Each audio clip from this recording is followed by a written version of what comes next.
Hey, welcome everyone. Welcome back. What's up? This is High Octane. I'm your host, Bob. And I'm your co-pilot, Serge. Welcome back. I was kind of questioning whether or not I was going to have enough to talk about this week, Yeah, but luckily I found enough yesterday. So we're gonna roll ahead and do this shit. nice. Might be a little bit shorter, but we'll see. That's okay. Come toward the end, I actually have 3 lists. Okay. And we'll talk. We'll run through as many as we can. If we have enough time, we'll do them all because they're important. It's cheapest cars of 2024 because, as we know, cars have gotten way expensive. That's one. And then cars that have been discontinued for 2024. Oh, okay. And then cars coming up for 2024 and 25. Nice. Plus, the union. That's a whole nother ordeal too. Make those cheap cars might be coming in handy. Yeah, Might be coming in handy. We'll go over the union stuff, then the strike, and what's coming in the next couple of days. Everything that we know, obviously, everything's still speculation, and we don't know everything for sure. How long everything's going to last, and all that. But my issue, which we'll get into more, is the more I think about it, the more is like the future. What's the future going to hold for future employees and future business? That's basically it. Yeah, we'll so see. We'll find out here soon. Sorry, we're late. My fault. It's not that bad. So only 5 minutes late. Only 5 minutos, but yeah, it's no big deal. But yeah, we'll get into all that. But first, as you guys know, we have to get into what are we drinking. So let's do that real quick.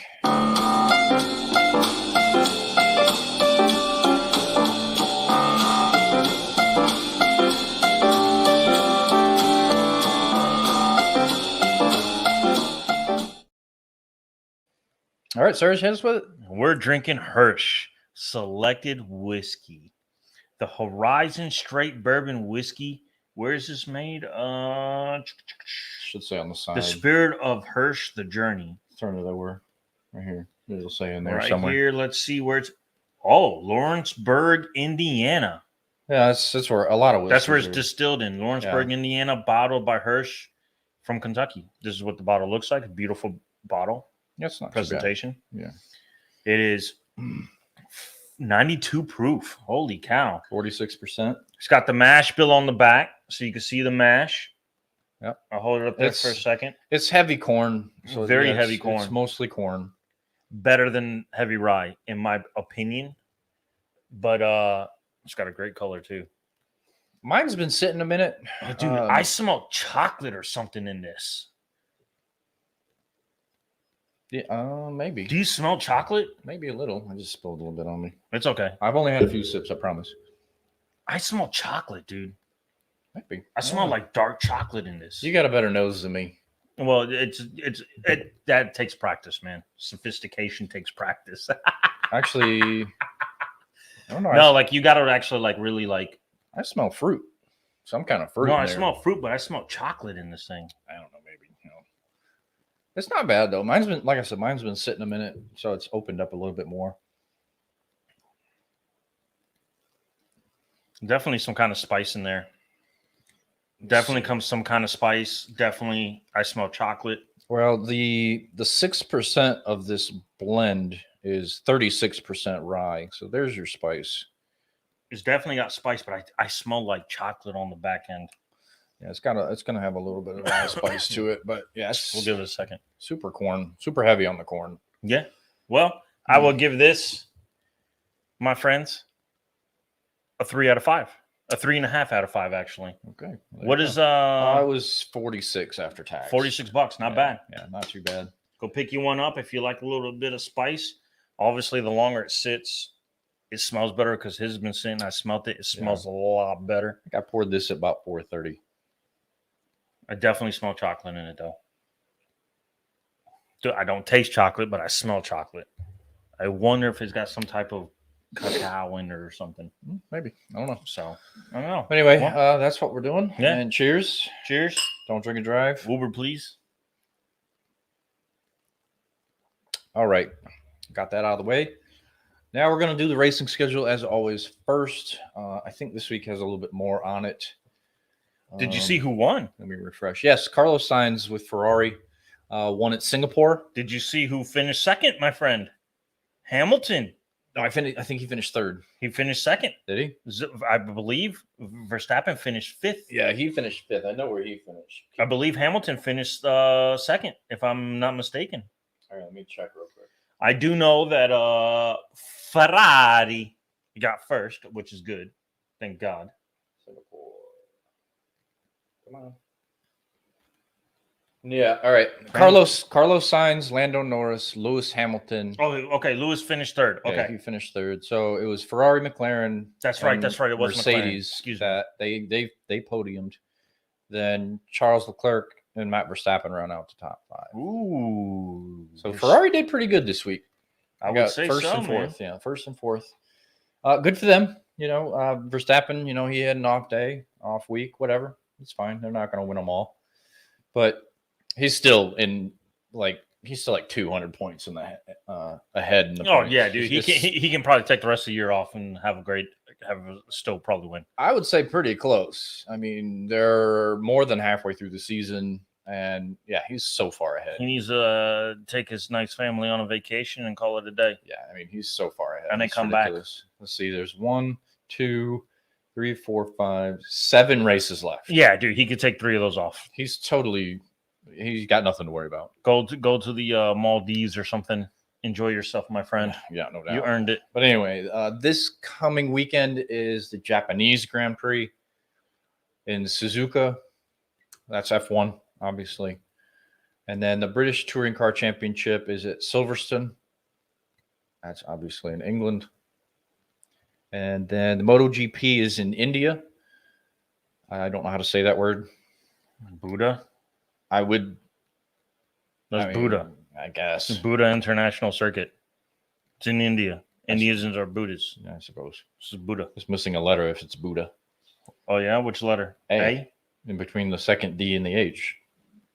But who knows? I don't care. Or Bada? I don't know. Bada sounds pretty straight. Maybe. Who knows? It's India. And then the World Superbike races in Spain in Aragon. Ooh, Aragon. So I like that. I believe Aragon's on the border of France and Spain.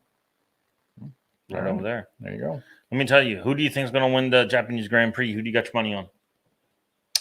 I don't know how well Red Bull does in Japan. I don't know what Max did last year. But I mean, he's obviously always got a good chance of winning, or at least being on the podium. I obviously hope he does win, but I'm going Ferrari on this one. I mean, I wouldn't mind at this point of the season. I wouldn't mind seeing some other racers do well. Carlos Sainz, Lando Norris with McLaren, even some Aston Martins, or like Valtteri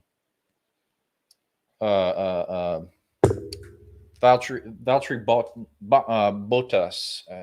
How crazy would it be if Alpine won?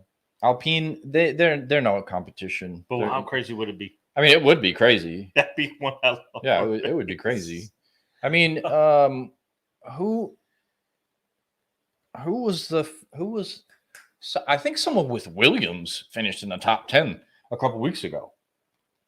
Really? That's unfucking heard of. That's pretty cool. Yeah. Good for them. I think it was Williams. But I mean, I wouldn't mind seeing some of the lower tier teams doing something, at least in the top 5. But, yeah, dude, let's get up there, guys. Come on, man. I really wouldn't mind seeing that. Aston, Alpha, even Alpine, Williams, and AlphaTauri, and the other lower tier teams. I never really expect anything to come from them, which sucks because I want it to be more competitive. With this spending cap, it's supposed to make it more competitive. Yeah, but it just hasn't yet. They just don't have the oomph. I don't know if it's just the way they're designing the cars, the team principle, the drivers, because they're all spending the same amount of money. It could come down to the engineers and how they're doing the cars. It has to be. It absolutely has to be, because if these guys are good enough to drive an F1, they should be competitive. I tell you what, what would be the deciding factor on that? Take Verstappen and Hamilton, put them in those shitty cars, and see what happens. If they win races, listen. If they win one race in any of those cars, and it's not the car, it's the driver. I wouldn't be opposed to that idea, actually. Just for fun. And not even in a race. Not even actually in a race. Put Max and Lewis in the two shitty teams. In a Williams and a Haas. Yeah, just to see what happens. And just go out on a track and set a time. I would like to see it in a race to see what happens. I wouldn't mind seeing it in a race either. Just for shits and giggles. Just compare times to their normal drivers and then put Max and Lewis in them. Then compare the times. I'll tell you what. If either Lewis or Hamilton double their points, if they win in the shitty car, their points get doubled. If second place gets X amount of points, each first place and second place will get an X amount of points. Yeah, but they're double the points just for the fun. Just see what happens. Because if they win in one of those shitty cars, then it's not the car; it's the driver. I definitely wouldn't mind seeing that. Would be fun in a much lower tier vehicle. I wouldn't mind seeing what they could do. That would be fun. Yeah. I think that would be something to watch. I agree. Really, really something to watch. All right. Well, that's the weekend schedule coming up. Next week's actually kind of shitty. Next weekend there's nothing. It's just moto. It's all MotoGP, British Superbike. They're basically taking about a week off. Yeah. Well, they have to travel from Japan to Qatar. The Middle East. They got to take a week off. Yeah, they got to go pretty far. So yeah, it's understandable. But yeah, there's not much going on next week. But we'll talk about it if it comes up. But anyway, okay. So speaking of racing, we're going to stay on the subject for a moment. Nice. Aston Martin. Okay. I like an Aston Martin. As we all do. We all love Aston Martin. Well, you know about the Valkyrie, right? Yes, sir. Their new hypercar, their $3 million ridiculous. It's a hybrid. It's an amazing car. It's ridiculous looking. It sounds ridiculous. It's just their Mona Lisa, if you will. Yeah. Well, in 2025, they're probably most likely going to race it at Le Mans. The Valkyrie. I think it'd be a car that wins. It's already basically a race car. Did you see the new Ford GT that they're making for Le Mans? I know that they're supposed to be coming out with a new generation of it. I haven't really seen it. It's basically the same car with more like a bigger rear diffuser, and it looks way better. It makes the. I would be pissed if I owned one now. Well, no, we'll have to look up a picture because you're going to be like, yeah, I want this one instead. Well, we can look at it, but I mean, the Ford GT was never really competitive in racing. I know that the road car did fine because everybody wanted it. It was super exclusive, but it was also stupidly expensive for a Ford. It's still stupidly expensive. It's like what, $2 million, $3 million used? Yeah, it's ridiculous. Well, you're not gonna buy a new one. Well, no, I know, but when they were new, they were like $450,000. I mean, even if you do find one with 0 miles or 500 miles, it's still brand new. But I mean, it's still going to cost you $3-4 million. Yeah, it's still going to be secondhand. But anyway, this is the Valkyrie, their shining star, if you will. I love that thing. It's beautiful, man. We got some photos. There's nothing I dislike about this car. There's nothing you can dislike about it. I mean, look at the way the doors open. Like, just look at that cockpit. Look at it. It's floating. It looks like it's floating in air. It's literally built for aerodynamics, downforce, just speed. It's literally built for that. This car, I guarantee you, this car will definitely win at Le Mans. In its class, I would be shocked if it doesn't. Like, I mean, there's pure perfection, man. And that's a race car cockpit. It's already a race car. It's 100. Isn't it 100% carbon fiber? Yeah, the whole thing. Absolutely. I mean, look at that thing, dude. It has a V12 and an electric motor. It combined 1,140 horsepower and 663 foot-pounds of torque, which honestly isn't that much torque, but is for as light as it is, it's plenty. Yeah, as light as it is, dude. Yeah. That thing's a beast. Yeah, I mean, it's absolutely ridiculous. Look at that thing, dude. It's a beautiful car. I'll take it in any color. It could be. I want it exposed carbon fiber, no color. It did expose carbon fiber with color, like blue exposed carbon fiber. That's fine. I'd That take would be like a translucent blue. Yeah, Yeah. yeah. Oh, I dude, mean, I'd take that. yeah, I'd be perfectly If fine it with had that. Hello Kitty painted all over it, I'd still take it. Yeah, I could be, wouldn't care. It could be shit brown. I'd still drive take it. Absolutely. Do not care what color it is. It could be really primer gray. I'd drive it. I don't care. It's a ridiculously beautiful car, and I really, really hope that they do actually come back to the Le Mans endurance series racing in the LMH class, because these are all they're all hybrids, and Dude, I think it's a winner. I think it'll do really, really well. The right driver in that thing, is that car comes down to the right driver, a driver who knows how that car works. Well, it's going to be a team because it's endurance, or set of drivers, like Yeah. you said, and just because that, man, dude, that's perfection. It's ridiculous. It's perfection. Yeah. Pure perfection. Obviously, you have to have a good pit crew. You have to have a good crew chief. Oh, that's chocolate. But yeah, I mean, ultimately it does. It comes down to the driver. Also, what they have to consider is the length of the race, because how reliable are these things? Can these things run 300, 400, 500 miles at a time without stopping? They have to be able to run and not overheat. The brakes have to last. The tires have to last. You know, they have to take all of that into consideration when you're talking about endurance racing. Oh yeah, you're tangled up right here. Okay. Holy shit. No, it's all good. No, I saw the computer move and I was like, what? Oh, it did shift a little. Anyway, but yeah, I mean, you have to take all of that into consideration when it comes to endurance racing. It's not a sprint. No, it's an endurance race. It's a marathon. Rally. Yeah, it's a marathon. It's a marathon race, so you have to take all that in consideration. So, plus rain and all that stuff. That too. This car is built with headlights, has a wiper, taillights. It's got all the safety equipment. I tell you what, man, if they're talking about putting it in there, it's because they've already done testing. They know they can do it.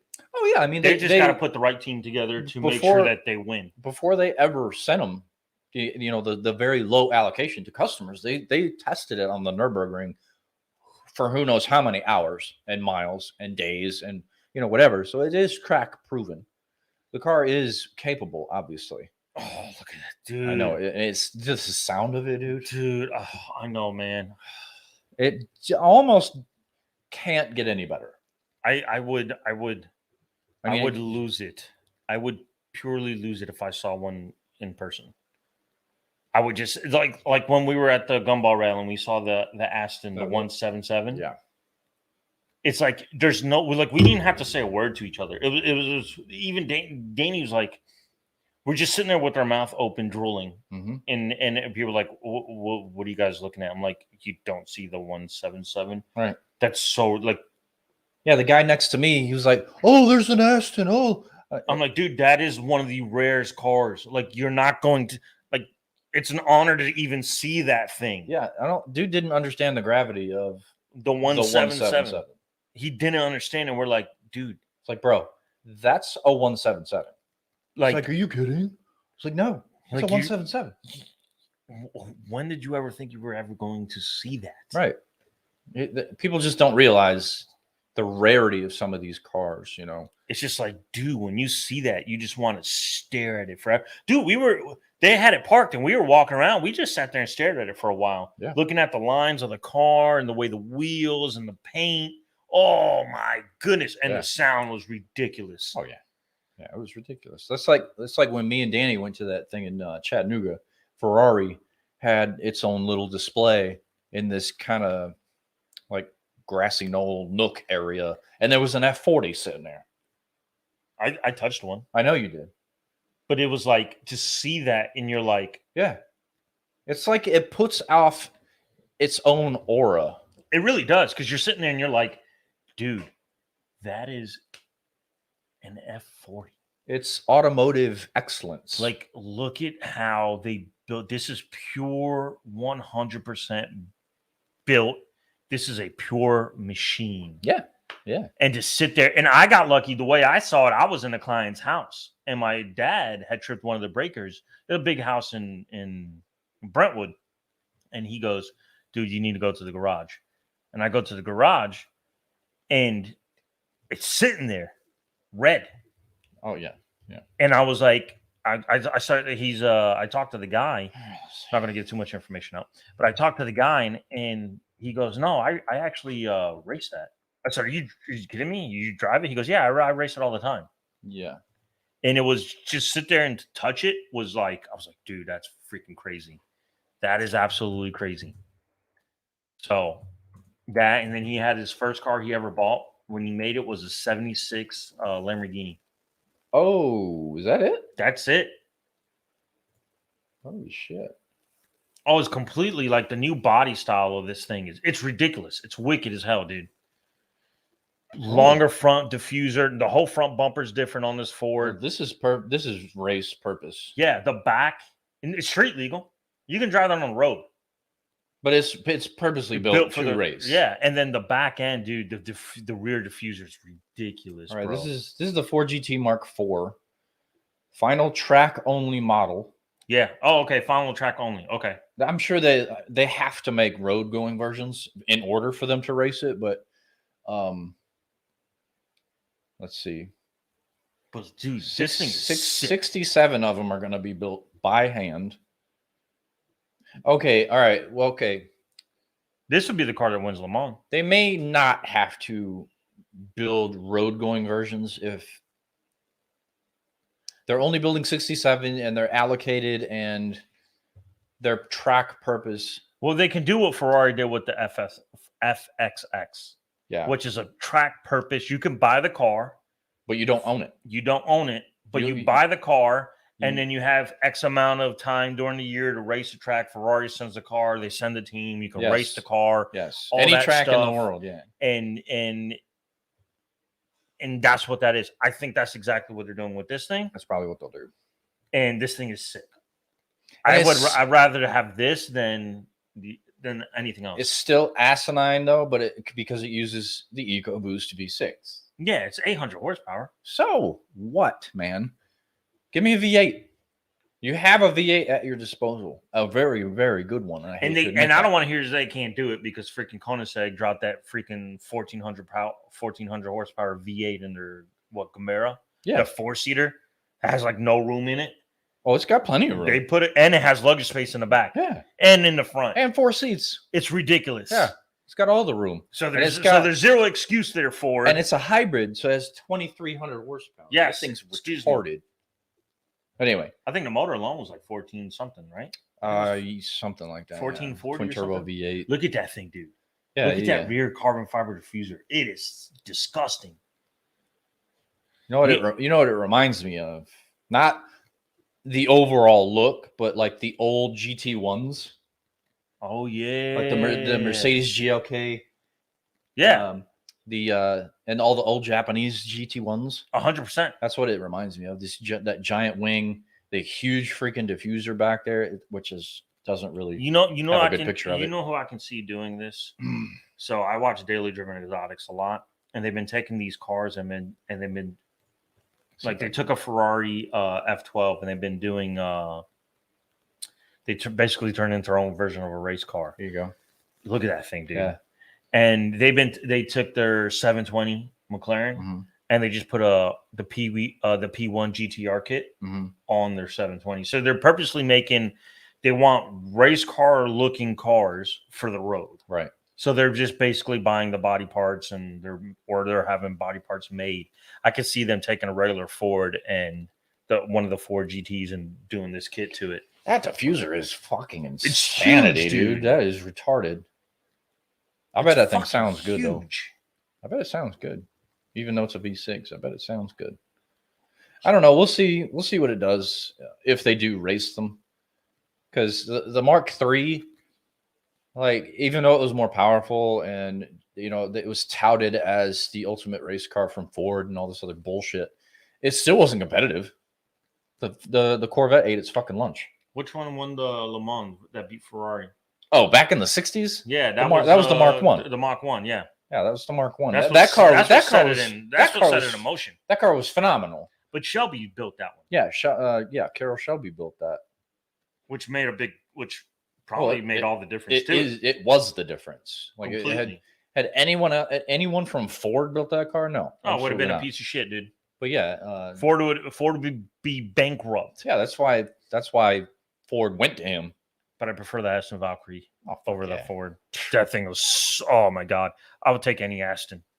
I don't give a Yes. shit. I'll take anyone. Agreed. Anyone. Anyway, moving on. All right, I got to talk about some EVs real quick. Sounds good. Really quick, I got to talk about some EVs. The first one being Tesla. I know. I don't want to talk about them either, but I kind of feel like we have to. I know. I'm just trying to see if I have any more. All right, there's only one EV, so Tesla, to look, man, Tesla's making moves, dude. making moves. Don't know if they're the right ones. This is the new Tesla Roadster.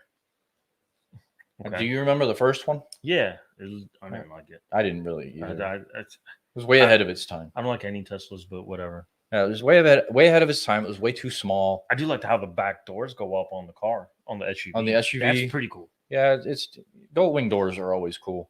You could probably put gold wing doors on a shopping cart, and I think it'd be cool as shit. Right. To be quite honest with you. All right, well, let's talk new Tesla Roadster. I'm pretty sure you've seen it. This is everything, all the details that have been released so far, price, date, specs, all this bullshit. The car itself isn't terribly bad looking. It's got better lines to it. Yeah. It's a two-door. Yeah, it's 2 doors. Pretty sure 2 seats. It does have a removable top like the original Roadster. Hence, Roadster. Nice. Has to be able to come off in some capacity, which I don't hate the way this car looks. No, actually, it almost looks like a Lotus. Kind of.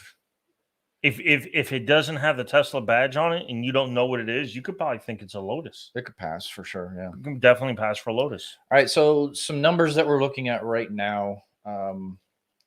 These are Tesla claims. Obviously, it hasn't been tested or anything like that, but they're saying 1.9 to 60. That's fast. Just moving. And then a price tag of 200 grand to start. You're an asshole. Yeah. That's not competitive at all, actually. I mean, in the grand scheme, I love how it says it remains competitive. Right. Like, are you like 200 fucking grand, dude? Are you kidding me? No, it's bullshit. In the grand scheme, when it comes to like Rimac and Pininfarina, then maybe that might be competitive. But if you want to appeal to the mass population, Buyer, you need to cut that shit by 75%. 200 grand ain't gonna cut it. Listen, if they're pricing that because of, like you said, the Rimac and the other one, and I have 200 grand, I just take the Rimac. Why would I buy the Tesla? Well, yeah, if you're in the market for an electric hypercar, why would I buy this? I'm not even going to look at Tesla. There's 100 out of 1,000 better cars than this. Right. And that's not even confirmed. These are all just speculative numbers. It makes no sense. Why would I even bother my time with this? Right. It's going to have 3 electric motors. And like we said, faster than 1.9 apparently now, because those numbers were in 2020. In 2024, they're expecting it to be faster and have a top speed of 250 miles an hour. I mean, what are they trying to pull? The same kind of G's of a fighter jet? I don't know. Jesus Christ, dude. Is that the range? It's going to be heavy. Apparently, we don't have a weight figure, but yeah, they're saying a 620-mile range. That I do like. With a 200 kilowatt hour battery pack. That's crazy. That's why it's so heavy. That's crazy. That's where all the power's coming from. Yeah. I do like the range, though. 620. Now we're looking at the range where it should be. That's how every freaking EV car should be, 620. I agree with that. Oh, I do like that. That I do like. The Pininfarina Battista. Yeah, they're saying the 1.9 to 60 will put it right alongside with the Rimac Nevera and the Pininfarina Battista. But the Roadster's estimated $200,000 base price is considerably cheaper. Because I think the Rimac starts at what, $2 million? Yeah, I think so. And that Pininfarina is even more. Yeah, man. But if I got the money to do that, I'm still buying that shit. Well, yeah. I mean, if I like I said, if you're in the market for that type of vehicle, you're not really worried about paying 200 grand versus 2 million. Isn't Not to mention it's a fucking status symbol. Isn't most Teslas built in China anyways? No, most Teslas now are being built in Texas. Oh, that's right. Yeah, because they moved their Gigafactory to Texas. I know that they are building some in China, and I want to say he's opening another one in Mexico. But I think a lot of them currently are built in Texas. Mexico would be the smart way. Yeah, it's still close because it's close to Texas. I could just piggyback and forth right there with logistics. Yeah, it's still very close. Your labor's still going to be low because Elon Musk's a cheap fuck anyway.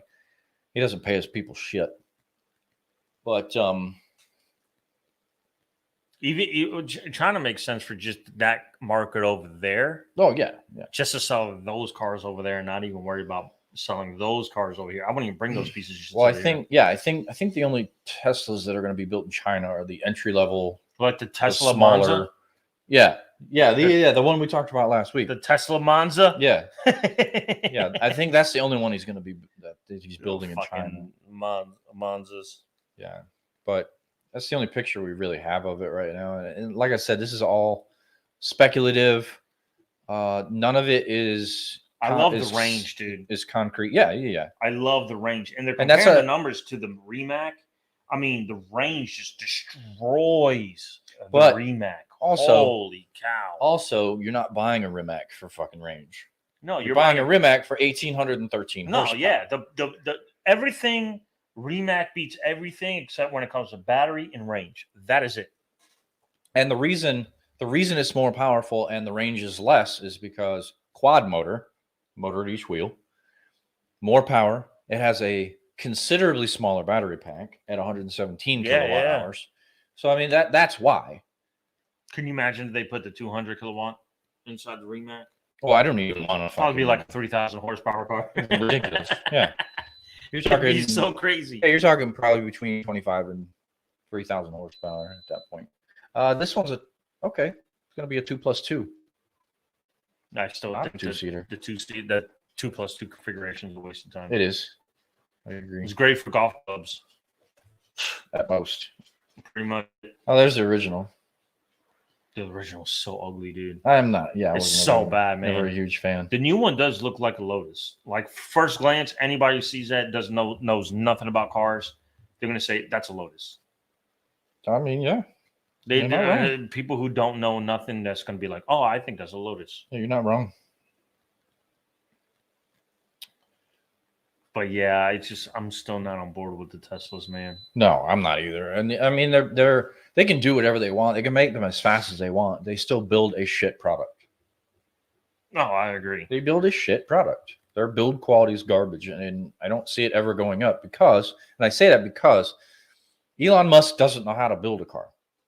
No, he knows how to run businesses. He's a businessman. He doesn't know how to build a car, and he doesn't pay his people shit.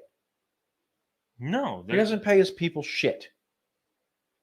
So they're not going to do good quality work because they're not getting paid to do it. And people can fucking bitch and moan about us auto workers making too much money.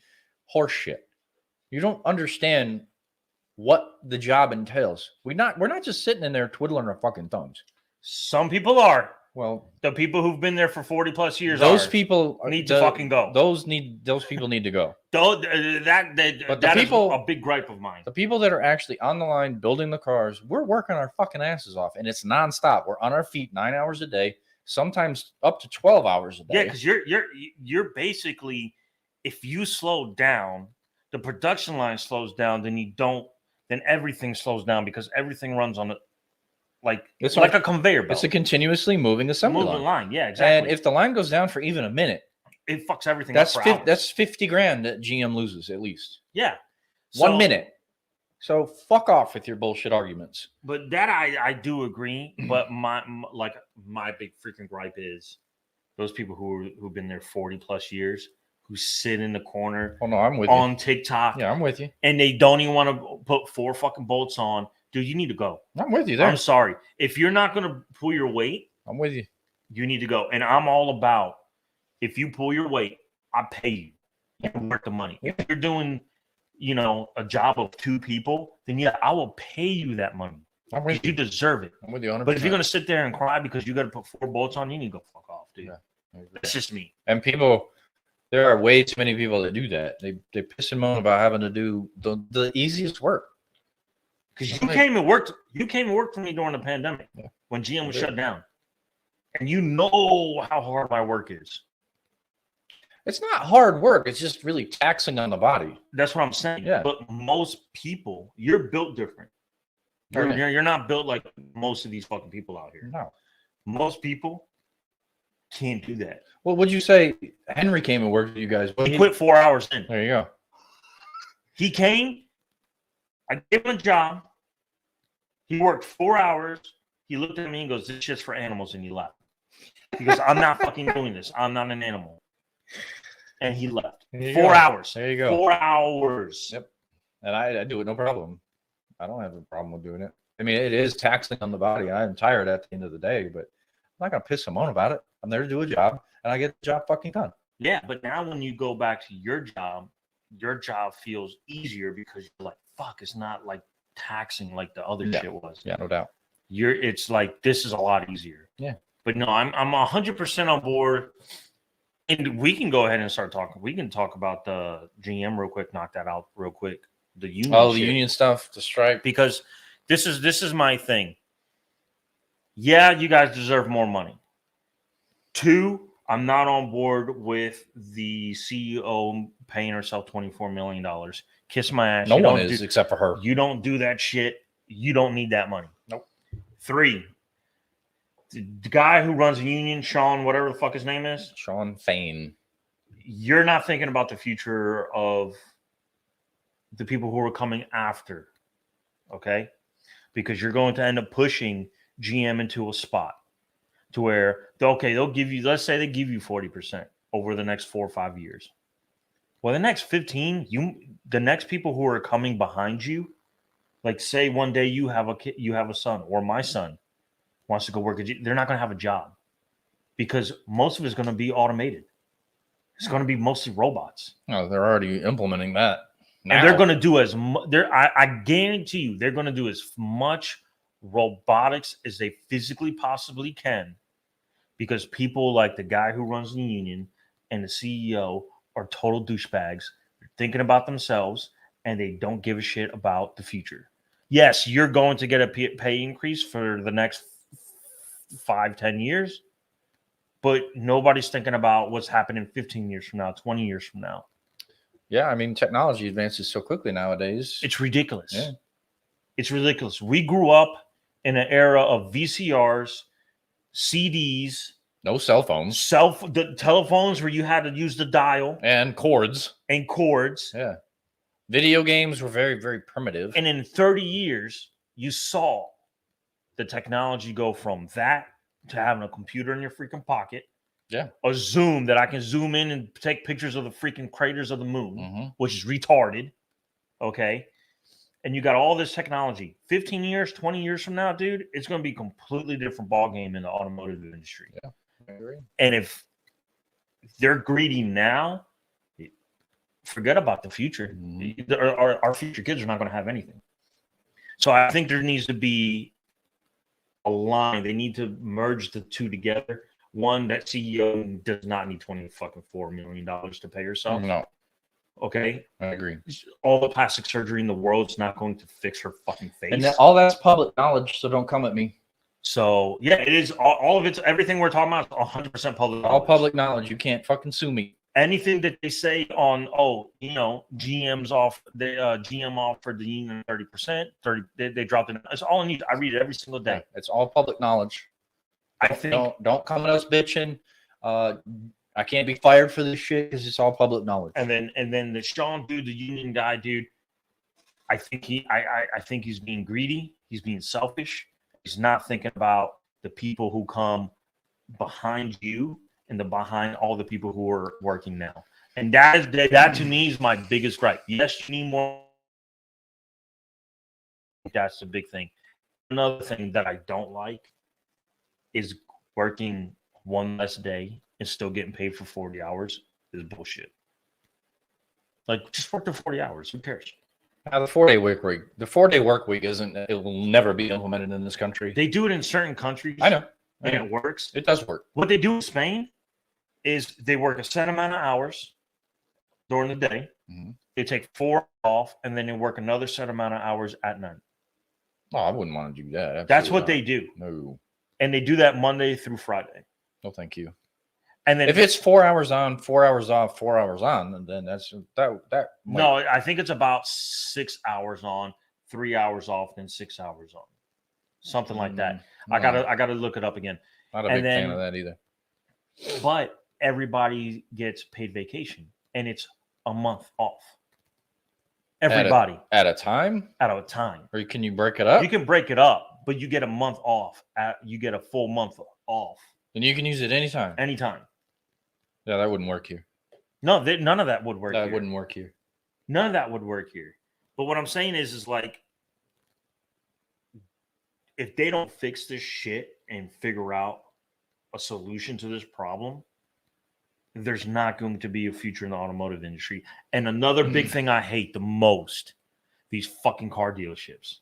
Oh yeah. That's a whole ripping people off. That's a whole nother story. If GM says that car MSRP is $50,000, you can put an extra $10,000 on top to make profit. If you can't pay, no, and you can't make money off of that, not even that. You shouldn't even be able to mark it up 10 grand past MSRP, because MSRP stands for manufacturer's suggested retail price. That's what the car is supposed to sell to the public for through a dealership. Okay, so if the dealership buys my truck from GM for 30 grand, let's say it costs 30 grand to build it, that's what they buy it for, and then they sell it for 50, MSRP says 65 or whatever, then they sell it for 65. That's how it should be. That's how it should be. I mean, not 100 grand, not 40,000 over MSRP, dude. That's ridiculous. That's called greed, man. Obviously, General Motors is it's gonna cost them so much to build, and then they're gonna charge the dealership whatever they're gonna charge them to buy the vehicle, and then retail.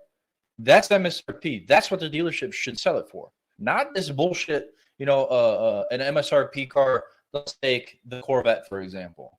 MSRP on the C8 when it very, very first hit the market was $55,000. Yeah. You never saw it for that price. No. You know why? Because these fucking dealerships, oh, it's brand new. Oh, it's a new car. Oh, it's a Corvette. We're going to sell for 80, 100 grand. No, and that should, dude, that kills me, man. And my biggest gripe against all that is these idiot fucking people pay it. Because it's a Corvette and they have to have it. They have to have the latest and greatest and newest and whatever. Dude, stop paying these fucking prices and they'll stop charging it. A lot of it is them leasing it, or they're paying the monthly payments on it. They're like, okay, I can't afford $100,000, but I can afford it $400 a month or $800 a month. And that's what they're fucking doing. That's still bullshit. It's still complete bullshit. And people wonder why the car market is so fucked up. I know why it's fucked up. That's exactly why it's messed up. Mm-hmm. Because it doesn't make any sense. You're selling a fucking Toyota Corolla for 80 grand. Like, are you for real? You're selling a Nissan Z car for 100 grand? Like, dude, that's ridiculous. That's fucking stupid. Something's going to have to give soon because this cannot keep going on. No, it absolutely can't. These cars are already too expensive these days. Stop marking them up like fucking crazy. The new Z06s are selling for 300 grand at some dealerships. And I tell you, if you people don't believe me, go to your Walmart, go to a Target, go anywhere, go to Kroger, wherever. You're going to see that every teller, that person who used to check you out, is now a machine, and you have to check yourself out. Go look at that. To an extent. They have one or two open, but yeah, I mean. Okay, there's a Walmart in Franklin, dude, went 100% automation. There's not a single person that checks you out anymore. I haven't been to that Walmart in a minute. Okay. That's Franklin, though. That doesn't surprise me. But what I'm saying is, people need to see that. That's a start. Oh, yeah. That's going to come down the line. They're phasing people out. They're phasing the human worker out as much as they can. I get that. They're going to phase people out as much as possible. And the car industry is going to be one of them that hits too. All of it is. Everything, I'm with you. All of it is. And going back to which is absolutely crazy. Going back to CEOs for a moment. And again, this is all public knowledge. Toyota's CEO, his salary last year was $1.1 million. That's understandable. That's fine. I'm cool with that. I'm perfectly fine with that. If you Why does GM's fucking CEO, public knowledge, can't fire me, $24 million fucking dollars? Because she's a greedy fuck. Why do you need to make that much money? Dude, because why? People are greedy. And Ford, fuck you with your the union's proposal will bankrupt the company. No, it fucking won't. You profit billions of dollars. Why do you need to make so much money? Why do your shareholders need to make so much money? By the way, Ford wanted to increase shareholder dividends 150% this year. Yeah, that means they're going to be making those shareholders are going to be making billions, serious money. Billions, serious money. Why? Tell me why. I understand capitalism is capitalism. You're in this country, you're in business to make money. I get that. You own businesses. You have stake in business to make money. I get that. Why do you need to make billions? Why does Elon Musk need to be worth $200 billion I call it what's that? Crony capitalism. I'm a capitalist at heart. I'm all about making money. We're all about making money. But there's a difference between making money and ripping people off. And when I draw the line at ripping people off, I don't do that shit. You don't need billions of dollars. Absolutely crazy. I understand that's not liquid. He doesn't actually have $200 billion, but he is worth in assets and investments and stocks and whatever. He's worth that much. He used to be worth that much money. Well, dude, if the stock market he's lost a shit ton of money. If the stock market goes down to zero, he loses everything. He has nothing. Well, not everything, but he becomes a regular millionaire. A regular rich person. I think if I read it right, 90% of his shit's in assets, like in stocks. That's what I mean. He doesn't have 200. He never had 200 billion doesn't liquid. Have 200 billion liquid. Right. Nobody does. No. It's impossible. You just can't. The only one that does is Warren Buffett. He's at like 180 billion or something like that. A liquid. That's ridiculous. It's unnecessary and fuck off. But anyway. I'm just saying. Moving along because I'm getting mad. I'm just saying. No, get mad. I gotta. Wait. Tomorrow at the gym, we're gonna talk about this. So you get mad, so you lift more weight. That's fine. Because he starts throwing fucking weights around. I have 3 new cars, and a rendering of what could be a new car. And 2 of them are American. 1's German. Well, 3 of them are American, but 1 is, like I said, a rendering. Well, we're gonna go Germany first. All right, let's see what the Germans got. We briefly talked about this car last week, actually.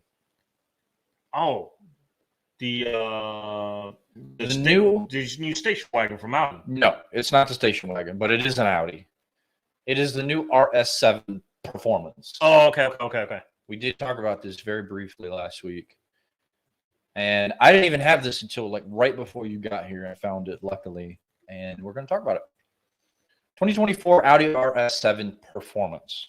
Got a bunch of photos, hopefully enough information. Oh, dude, this thing looks so good, man. There's no information, actually. We don't need information. Let's look at the photos. It's true. We don't really need a ton of information because we know that the RS6 Avant now has almost 700 horsepower. That's going to have... Pretty sure this is going to have the same... Well, it looks like it's got, 22-inch wheels? Probably. They're basically the same, but just a little bit more power.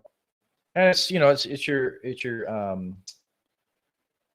slant back kind of design, fast back kind of design. Let's go. Here's the rear. I love that thing, dude. All these stupid ads. The wheels are sick. I love that wheel design. The interior of these things are amazing. Hopefully we'll get to that because the new interiors are actually really, really nice. These pictures are kind of shitty so far. I like that gray though. Yeah, it's like a Nardo gray. I like it. Yeah. Okay. No, look at that, dude. Yeah, the seats are nice. It's got Alcantara everywhere. Double screens. Yeah. Well, triple, really, if you want to think about it. You got one right behind the steering wheel. It's all digital. And then you got your infotainment and then your climate control, all digital screen. Holy shit. Yeah. Okay, now that I'm seeing that, dude, did you know the Pagani? It's got the 3 clusters, right? With a touch of a button, the clusters actually flip around and become digital screens. Where your Apple Play, your CarPlay, where you control everything from the radio is right there. Are you sure that's the Pagani's? I think that new I'm pretty sure I saw a video of it the other day. It's freaking Pagani. that new I'm drawing a blank here. It was when I saw. I was like, No, it's that Dutch car that we looked at. the Zenfo. The Zenvo. The new Zenvo has that.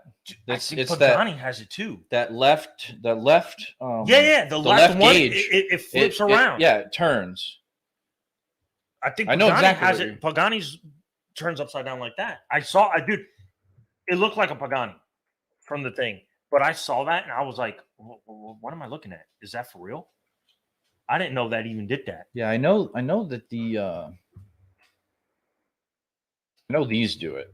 The one gauge on the left, Interior. it does that because they're all digital. No, No, it's the Pagani, dude. Yeah. Go to Pagani. All right, Pagani. Is it the Utopia? I think it was all of them. I think they just did the regular. No, yeah, it's this one. Look, That's that that right there. gauge. It turns around, Yeah, and you can do all your Apple CarPlay and all your stuff from there. yeah, I think you're right. All your apps are on there. I was like, I thought it was what? that. I thought it was that Zenbo, but no. And I think it's not just that Pagani. I think it's almost all the new ones. It could be. I'm not sure. Dude, But I've seen that video. And when I saw that, I was like, no, yeah, that's not right. Is that for pretty real? cool? Yeah, it's pretty cool. I was like, yeah, I want one even more now. I definitely want one even more. All right, there's your speedometer screen. It's got your G meter on the left. Obviously, tachometer, speed, all your pertinent information there. Back seats. Obviously, it's a big car, so the back seats are functional. I love that layout. I like how they have it kind of tilted toward the driver. It's not like super exaggerated, but it's kind of. It's not like the Corvettes where it's completely driver focused. Yeah. This one is slightly tilted, but then the passenger still has control. Like it still has. Yeah, where they can touch it. They can still see it and touch it. But I do like that it's a little bit more slanted towards the driver. Makes it easier for you to reach out, touch buttons, and. Okay, this car is more of a hatchback. Sort of. Okay, I dig that. And this has a twin turbo V8. I would like to take all that plastic out and make it all carbon fiber. Yeah, I mean, I understand it's just to dress it up, make it look nicer. It kind of makes it a little bit less mechanical looking, but I want to see my engine, damn it. Especially when it's a big V8 like that. Yeah, dude, I want to see that thing. All right, this is literally just photos. Oh, there it is in blue. That looks good. They're blue, they're red. I like that blue. Their dark gray looks good. They even have a good green. Audi does. They got a really good green. I saw an RS7 actually in Spring Hill the other day. That's that green. That motherfucker looks good. Not as good as that Aston Martin green. No, nothing's as good as that. Aston Martin has green on lock. Nobody beat them. No one can mess with Aston Martin's green. I don't care what company you want to argue with me about. I do love that blue though, man. They got green locked down. The blue with the carbon fiber accents. All right, hang fire. on. 2024 Audi RS7 performance. I want to see some numbers. Let's just see if we can find some numbers here. All right, it starts at 127.8. MSRP. That's MSRP. Doesn't mean you're going to buy it for that, people. No, you definitely won't, because you're going to spec it. Oh, I would build in price mine. Yeah. I'll take it up to like 180. Probably easily could. All right, 621 horsepower, 627 foot-pounds of torque. Very good numbers. 3.3 to 60. Really good numbers. All right, some other photos here. It's kind of, what the hell color is that? Does it say? Yeah, it doesn't say. It's supposed to be blue, but the computer doesn't want to. It's probably Glacier this white? floret silver metallic. That's what that color I is. don't like that color. No, I don't either. Go back to a different color. Oh, there's that blue. Look at that blue, dude. That's that blue. That's good. What All other right. colors do they got? Let's look at the Oh, red. they do have Nardo gray. Let's look at the red. See, these photos don't really do the paint. I bet you justice. that's like a little bit of a darker red. I'm sure it probably with a little bit of an orange flare to it. Maybe Oh, it's they got do have fucking Nardo gray. That is one of the best colors on a car, dude. Wasn't it either out? Was it Audi or Mercedes that started Nardo Gray, which is phenomenal. It's one of the best colors under the sun, and it's just gray, but it's a ridiculous. But color. it's not like a regular gray, dude. No, it's no, like no. a dark carbon fibery gray. Yeah, and that's the best way I can explain it. Those are 22s. Nice. But yeah, good numbers for a very, very good car. I like it. Yeah, I like it too. I used to not be an overly huge fan of the 7 Series Audis, but they've grown on me over time. I like them. If I had to pick, I would pick the RS6 Avant first. Easily. That'd be my first choice. Yeah. And my second choice would be the RS8. The 8. They don't make an RS8, which I don't really understand. It's more the why. 8's more luxury. Yeah, they have an S8 with the S8, which is all luxury. Yes, yes, it's a because I'm a big luxury. I like if I spend 4 hours of my day in my truck, I want it to be comfortable. You want it to be spacious, and you want to like what you're looking at. And I want luxury, as much luxury as possible. Yeah, the S8 is Audi's version of the S Class and the 8 Series BMW, or the 7 Series BMW. Yes, that's exactly what it is. And they're all three of them are nice. I don't love the S Series BMW. What?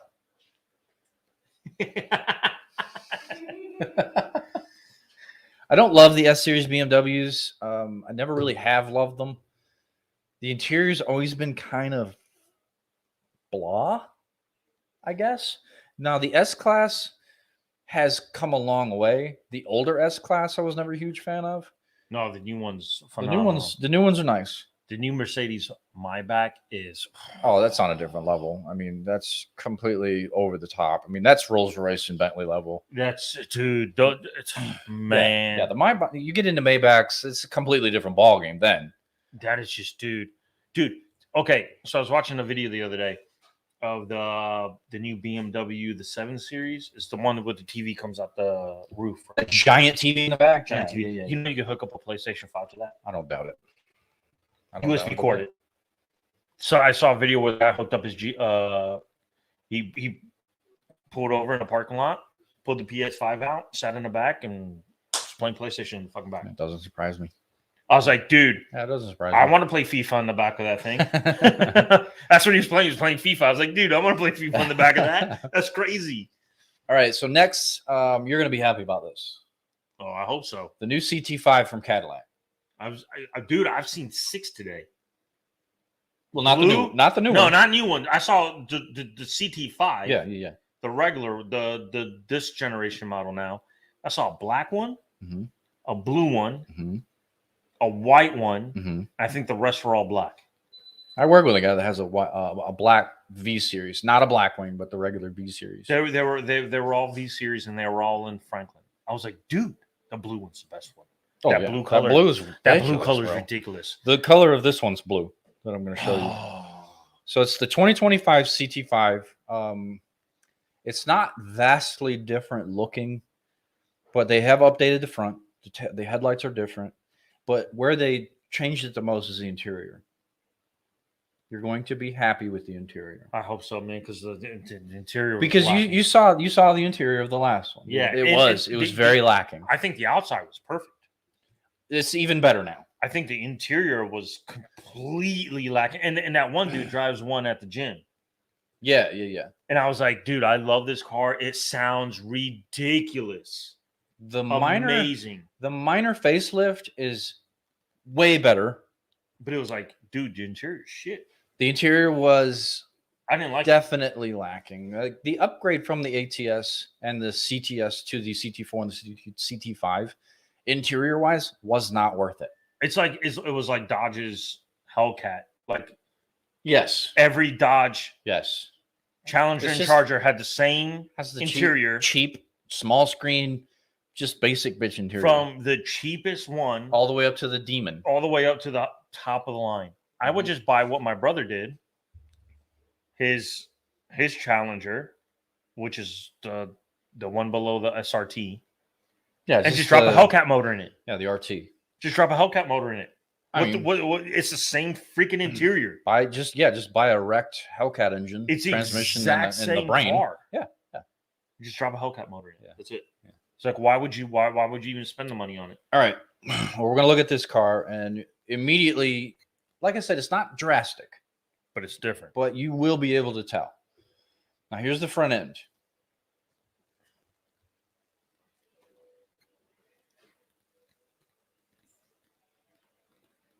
It looks the same. The grille is the exact same. Look at the headlights. Around the headlights is where they updated it.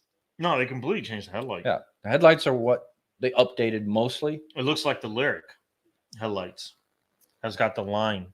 Yeah, it has that big line, which all of them have. I mean, I like it. I don't hate it. I like it. There it is in white. The white, you could definitely see the facelift a little bit better. Yeah. All right. Now we're going to look at the interior. You ready? I'm ready for the interior. Yes. Got the big screen. Yes. It's got the big screen, the updated steering wheel. It has the It has the Cadillac Escalade screen in it. Yeah. It has all that. And then it has the not the new version. The one-touch shift. It's got this generation's version of that Cadillac screen in it. Yeah. Which is amazing. It's got the most updated interior. And it's vastly better.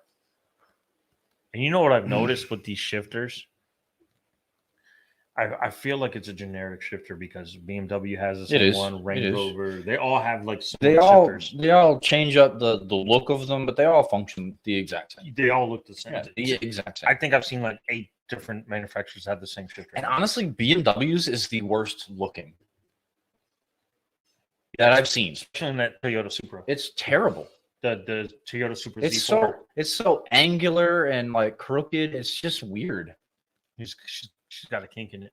Yeah, she came down wrong on it. She got a kink in it. All right, here it is in blue. Steering wheel looks clean. Oh yeah, the steering wheel is super nice. It looks just like the Escalade. Yeah. It looks like an Escalade interior. I mean, basically. And I like it a lot. Yeah. I think that's what it should have been a long time ago. Yeah, the update is much, much, much better. All right, why are these pictures not loading? Damn it! I want you to see it in blue. I do like the carbon fiber that's on the dash too. Yeah, you can't go wrong with carbon fiber. You got the carbon fiber on the dash, right on the doors. Yeah, on the doors. There's a little bit more. Is that leather or Alcantara on the door too? I can't tell if that's just leather. I know that some of them, the upper trim levels of the Cadillacs have not Alcantara, but like synthetic suede type. I don't want that vegan suede. I want the cow. I want the dead cow. I want cow or Alcantara. Listen. Yeah. We eat cows. Let's use all of the cow. Yeah, I don't want that vegan bullshit. Let's use his leather as well. Come on, people. And let's not waste a single part of that cow. I think this is the first year that the Ultra Cruise is going to be available. Also, ooh, nice, because it's got the light bar up here on the steering wheel. So yeah, Ultra Cruise is available. This is pissing me off because these pictures won't load.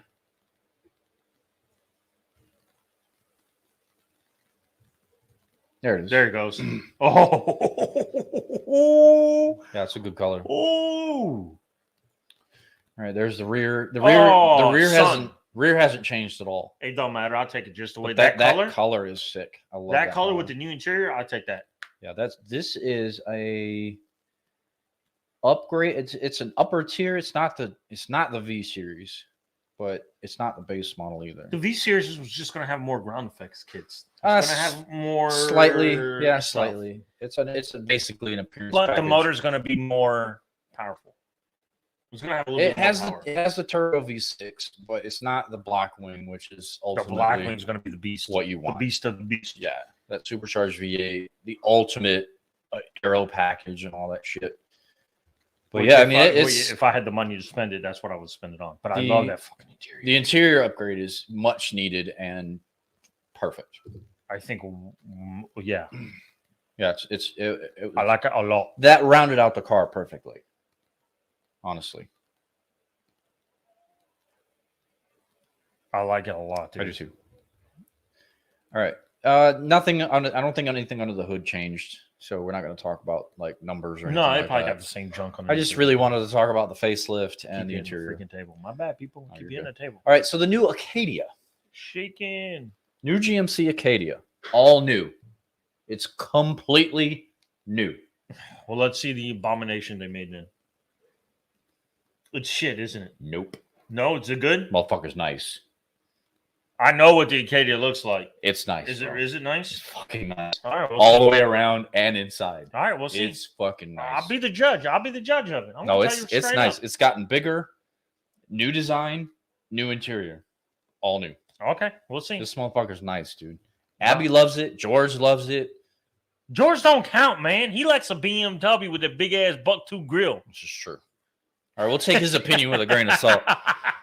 All right, 2024 Acadia. We need to get George back on. I know, but he's only off Saturday, Sunday. He works second shift. We can't get him on here. He's on second shift now. Yeah, it's bullshit. I'm gonna go work. Georgie, I'm gonna come work with you, man. All right, there it is.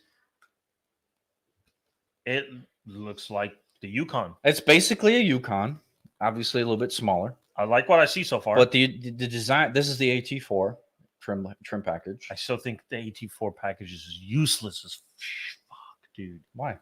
Who's going to take it off-roading? Oh, no one. No one. That's why I think it's useless. It looks good, though. No, it looks amazing, Yeah, but it don't looks call it the AT4. Just call it, I don't know. It's pointless. Nobody's going to take that damn car off-roading. I get it. But, I mean, besides the Denali, it's the best-looking one.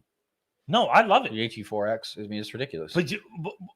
But I went and looked at the new Denali truck and the AT4. Yeah. The exact same fucking truck. Pretty The much. only difference is it has the skid plates underneath for off-roading. Yeah, it's a little bit more aggressive. That's it. It has a little bit more aggressive tires. The suspension's a little bit, it's tuned a little bit different. It does have the skid plates underneath. But that's it because it's got the same body. Interior's a little same bit different. interior. It's a little bit different. Dude, I saw zero difference in it. In the Denali, I saw zero difference in it. Okay. All right.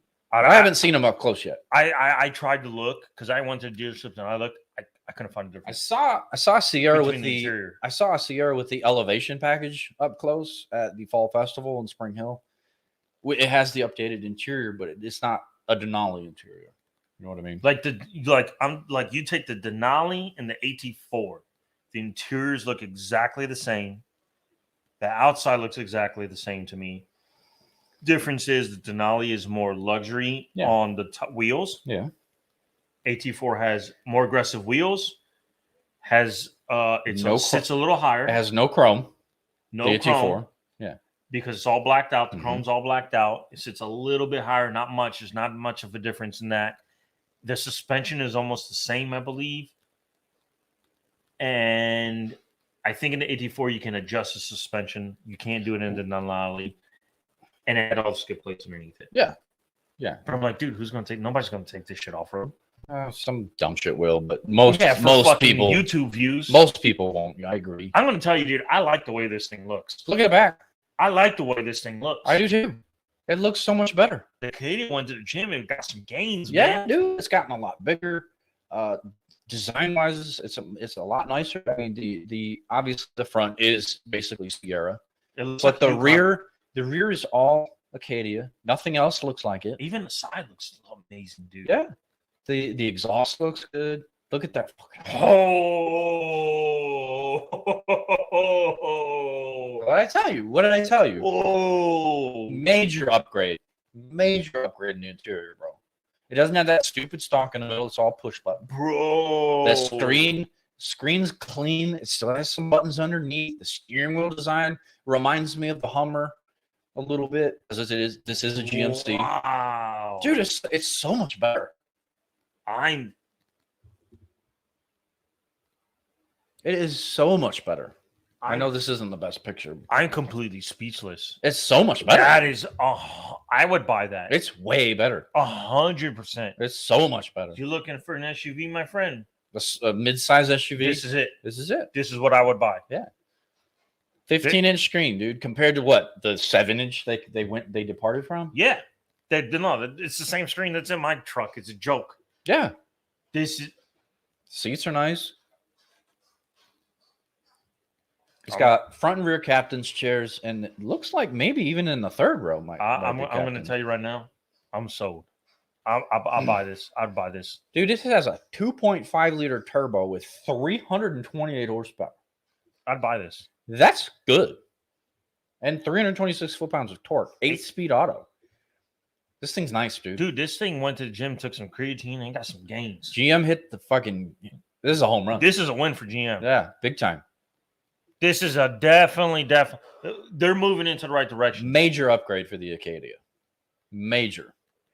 And it sucks that we're losing it. You're not building it here. It's moving to Michigan because it's bigger. It's on a different platform. Oh, Our really? line can't accommodate it. It's too much. It's too big. But I do. But I like that. I do like too. the fact that they made it bigger. I loved it because the Acadia originally was bigger. It got smaller. Now it's back to because they made it so small, and it was like, dude, I'm like that's a waste of a car. It's too small. It was too small. I agree. It was a small car. It was not a lot of car for the same price. Yeah. Yeah. I mean, I didn't hate completely freaking different. I didn't hate the smaller design of the Acadia, but I did not like it. The original design of the Acadia was supposed to be kind of like the Traverse, a bigger, not full size SUV, but a bigger SUV. And well, Lori drives an Acadia, the older one. Yeah. And I hate that thing. It is small. Oh, it's definitely too small for me. I've driven them. David way too small. David gets out of there. I was like, your big ass got out of that little fucking car? Right. Are you? That's a joke, right? Yeah. Dude, this is nice. Phenomenal. Super nice. It's supposed to go on sale early 2024, and they are going to sell it internationally. I think it'll do well. I think it's going to do phenomenal. I think it's going to do really, really well. It's more on a world-class level now. I'm going to tell you something, man. I'm in the market for a new SUV in about a year. You guys need to go drive one of these. This is amazing. Both of you need to go drive one of these. This is exact because I want a full-size SUV. Okay. But they consider this a mid-size. Yeah. But they're claiming it's actually a full size because it's huge. It's slightly smaller than the Tahoe. Yeah, the brand defines it as a mid-size crossover, but it's full size. Dimension-wise, it's full size. But if it's 1 foot smaller than a Tahoe, then this is a full-size SUV. This is exactly perfect. Yeah. Because this is exactly what I would want.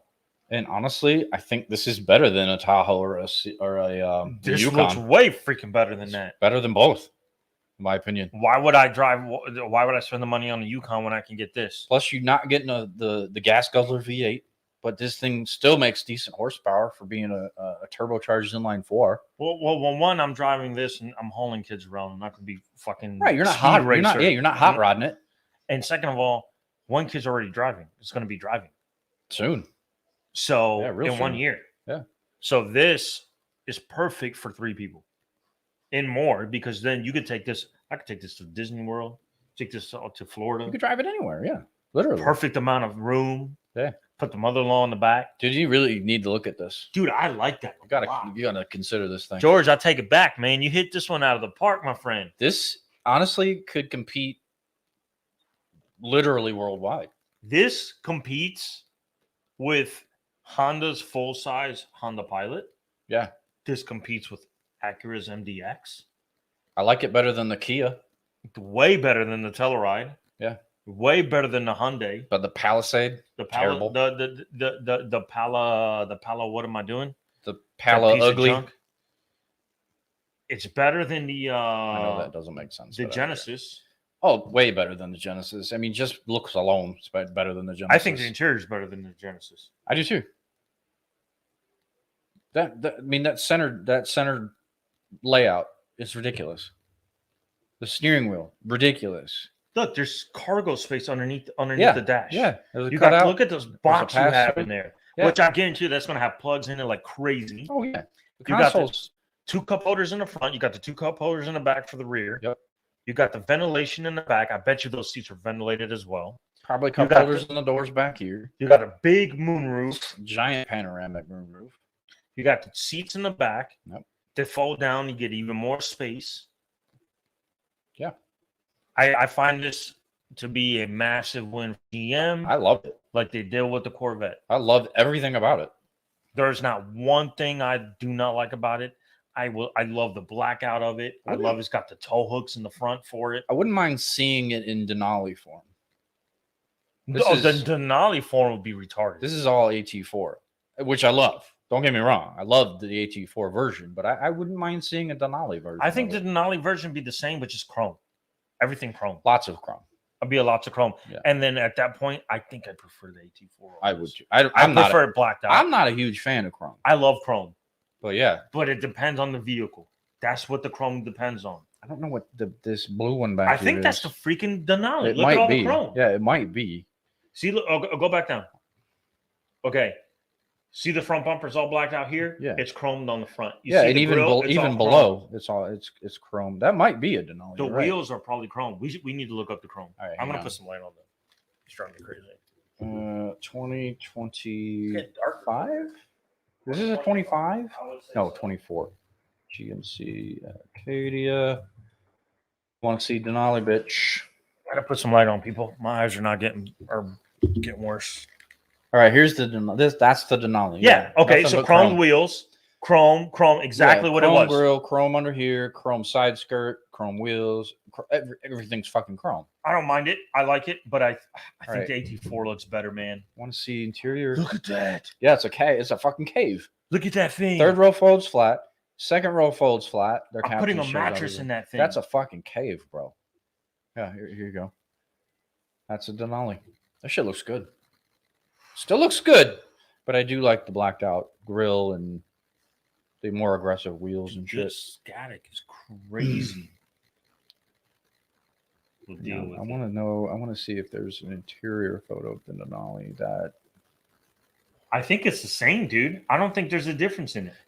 The steering wheel is a little bit different than this one. This has chrome. to be a Denali. It No, just has the spoke down the bottom is different. Look. The spoke on that looked the same. No, Okay, it's the same. It's just blacked out. That's just chrome. This is the Denali though, for sure. It's just chrome. It's got better trim on the dash. It's got a lot of chrome. Yeah, it's got chrome on the doors. This is the Denali, but basically it's the same. It's basically the same. Just the trim's chromed out, and the other one's black. I prefer the blacked out one. So do I. And can I get it in carbon fiber? Probably not. That'd be fucking sick, dude. Well, actually, can you imagine this all in carbon fiber? Some of the Cadillacs do fake, obviously, carbon fiber. I'd be fine with fake carbon fiber. I just want it to look like that. I don't think the GMCs do it, but I love this fucking thing, dude. Everything about it, I love it. Do they have pricing? No pricing in this article. I would say the Denali comes in around 60,000, 65. Let's see if we can find it. Release date, specs. Let's try this. 35 to 40 starting price. That's the regular one. It's not bad at all. So let's say a new Yukon Denali is roughly 72. And I think the XL is 82. Depending on the spec, I've seen them go up to 92. But I would say that's about a $60,000 vehicle in a Denali form. I would say you're fully spec'd. Probably pretty close. Around 60, 65. It's going to come up. It usually comes around 10 grand, 10 to 15 grand cheaper than the Yukon Denali. Is my assumption. Look at that thing, dude. Oh, now we're talking. Oh, God, it looks so good. Dude, look at the tray. It's ridiculous. I bet you it's got wireless charging, too. Oh, yeah, it definitely does. Navigation. High def surround sound or surround vision. Has the bird's eye view. Got Super Cruise. Heated steering wheel. I do. I would like an air conditioning steering wheel one day, please. 11-inch diagonal driver information center. Just the freaking speedometer is 11-inch screen. It's got the. I love that rear view stuff. I love that. That's a big win for me. I do too. 24% more cargo. And then you can. Well, I love it, dude. Mm-hmm. I'm definitely gonna have to look into this one, dude. Dude, you need to seriously put some thought into this thing. Look at that. That's what you'd be looking at. I can get used to that quick. Fuck yeah. Shut up. Not answering your stupid questions. right, you got Elevation Premium, AT4, and Denali trims. Okay, so look at the AT4 and the Denali. What's active torque control, all-wheel drive. okay? It has a unique badging, grille, blah blah blah. Off-road suspension. Off-road tune suspension, 18-inch gloss, black painted aluminum wheels, off-road tires, premium interior with leather appointed first and second row seats, lifted ride height. This has a configurable 8-inch diagonal heads-up display, 20-inch wheels instead of 18s. Third row power folding seats. Go back. So the Denali has one thing more than everybody else, pretty much. I mean, it's yeah, pretty much, basically. But They're all the 2.5 liter turbo though. They don't have any other engine. That's fine with me. Yeah, I mean, it makes plenty of power. Yeah, like I said, this is something you're going to be taking your kids around. You're not going to be. Yeah, it's not street a hot racing. It's not a hot rod for sure. So yeah, you don't need a V8 or anything like that. There are no. There's no pricing. Unfortunately, there's no pricing on it. But like Sergio said, it's probably going to top out around 55, 60 grand. Yeah, if your regular Yukon Denali's is around 75, usually the lower, since this is a lower class vehicle, it's the next one below it. It's going to be about $10,000 to $15,000 cheaper than the Yukon, because the Yukon is a bigger vehicle and you're buying more space. Right. And I'm on board. But at that point, shit. if you don't have a big family, then there's no point in having a Yukon or the Yukon XL. Yeah, I find those to be somebody with you got three kids, or that's what I see. I don't see it as, or if you have two kids that play fucking 7 sports, and you got those fucking bags are huge. I know, it's ridiculous. You got to carry like 6 bags around, dude. No, it's not. All right, last one. This one is hopefully never going to be a thing because it's fucking dumb and pointless. But the Chevy Traverse, right? They sure got rid of that thing. I didn't think so. I like the Traverse. No, I liked it. I like the newer one. Abby really likes the Traverse too. I like the new one. I liked it too. This generation now. Yeah. I like it. So George actually sent me this, and I am completely not. No. This is enough for you. Nope. This is a Chevy Traverse unibody pickup truck. Oh no. Z71 of all things. If it looked better than the Maverick, yes. It can't look worse. But I'm still not on board with this. That's it? All. That's it. Is that what I just saw? Let me share the screen real quick. But that's it. That was the one. That was it. All right. This is obviously a rendering from Auto Evolution. Well, they need to be fired because from what I just saw, it's really bad. Looks like. All right, so let me show everybody the new Traverse first. 2023, because the 24 isn't out yet. Shit. I know I suck at typing. Completely. Actually, you're better than I am. So 2023 Chevy Traverse. All right, images. Okay, this is the high country. This is like top line new Traverse. Okay. I am so sorry for the scattering, guys, if you hear that scattering. Do you hear scattering in your ear? Yeah, I hear it. It's in my ear. These microphones are ridiculous. It picked up the fucking AC earlier. Oh, dude. Anyway, this is the high country Traverse, top of the line, fully loaded bullshit, whatever. Now, this is what they're talking about. It looks like they took a Chevy, like a Tacoma. Like a Toyota Tacoma, and they did a facelift. It's the Tundra. Yeah, that's the one, the Tundra. It's the Tundra with a terrible facelift. And look at the rear. The rear is horrible. Horrible. The front looks better than the rear. The front is better, but not by a lot. Sometimes the back is horrific. Sometimes the rear is better, and then when they turn around, the face is tore up. This is the opposite.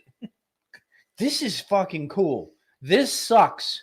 Yeah, the original looks good. The rendering is, why would you do that? The SUV is cool. This sucks dick. Why would you do that? It's terrible. I don't know. I don't know who approved this or commissioned it. It sucks. Why would you want to make a truck this way? General Motors, if you ever listen to this show and you ever take advice from the show, obviously we're dumb and we don't know shit. We could design better cars than most of you guys out there. Don't build this. Don't do this shit. Don't build this ever. It's garbage. Just stick to what you know. the Sierra, the Silverado, the Colorado, the Canyon. If you want to bring the S10 back, I'm on board with that, but do it justice. This sucks. Yeah, make it look good, not this crap. This sucks. Well, obviously, thank God it's just a rendering. Right. It's not. And why pick the Traverse? Why ruin the Traverse? The Traverse is back end is so weird. That's garbage. It's complete garbage. It just doesn't work. All right, let's do some reading here. Maybe real quick.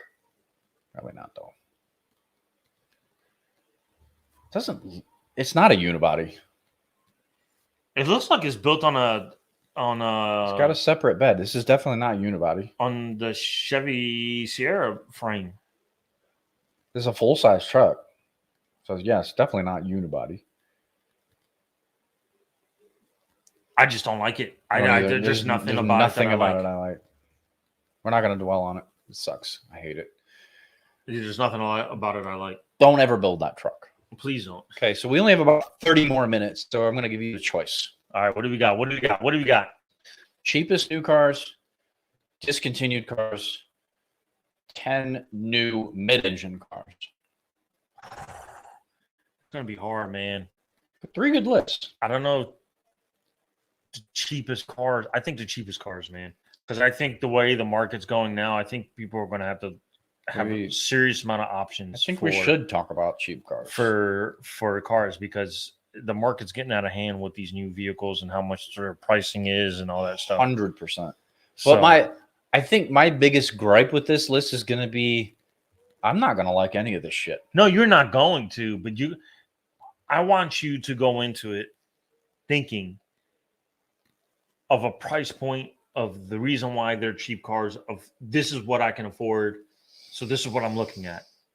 Most people who go into this is not because they love the car or anything. They're going is because what can I afford for the amount of money that for 30 grand? Brand new. All right. I'm opening my mind. Because that's what most people who are on a serious budget, like we'll say like my sister. I'll use her as an example, or just moms in general who are divorced, single mothers of 1 or 2 or 3 kids, and they need a car, but they can't afford the Yukon. You know what I'm saying? Yeah. So they got a strict budget, and this is what they're going for. So that's what you got to think of. All right, we're going cheapest new cars for 2024, and we're actually in the 2024 model years. So these are what you can buy right now, brand new, 0 miles off the lot, as cheap as they get. First one, obviously, is the Kia Soul. It's always been a very affordable option, I guess you could call it. I hate it. I always have. I hate boxes on wheels. It's basically a box, but you know who I see this for? Women. Young women. One, but it's a great starter car for someone 16, 17 learn how to drive. Yeah. I'm a father. I'm not going to spend $55,000 on a brand new vehicle for a kid. No, absolutely. This is a great option for a first car. You're not going to get super pissed off if they wreck it, because you know they will. It's probably great on gas. Oh, most certainly. It gets them from A to B. Let's rephrase it. Their first new car. Yes, and it's a reliable car for that money. I think that's the way I'm classifying it. Well, I will concede the fact, and I've said this before, Kia has gotten better. They have much better. They are much better. They are better. You know, they're not super duper like bottom of the barrel cheap garbage cars that people used to buy for $5-6 grand.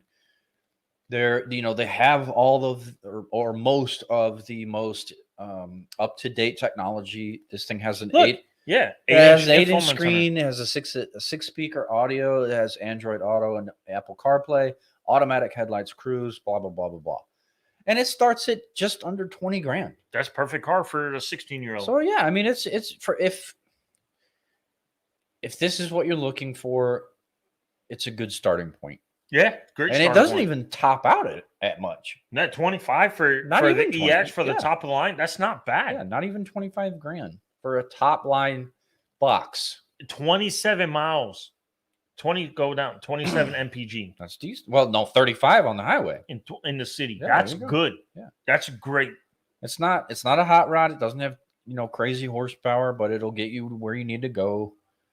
Most 16-year-old kids do not need anything over 300 horsepower. They don't even need 200 horsepower because they don't. And this thing's 147. Perfect. So yeah, I mean, it's fine.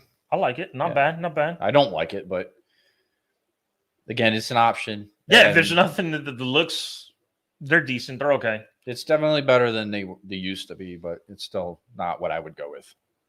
But somebody who's been working, saving up their money, and they can afford.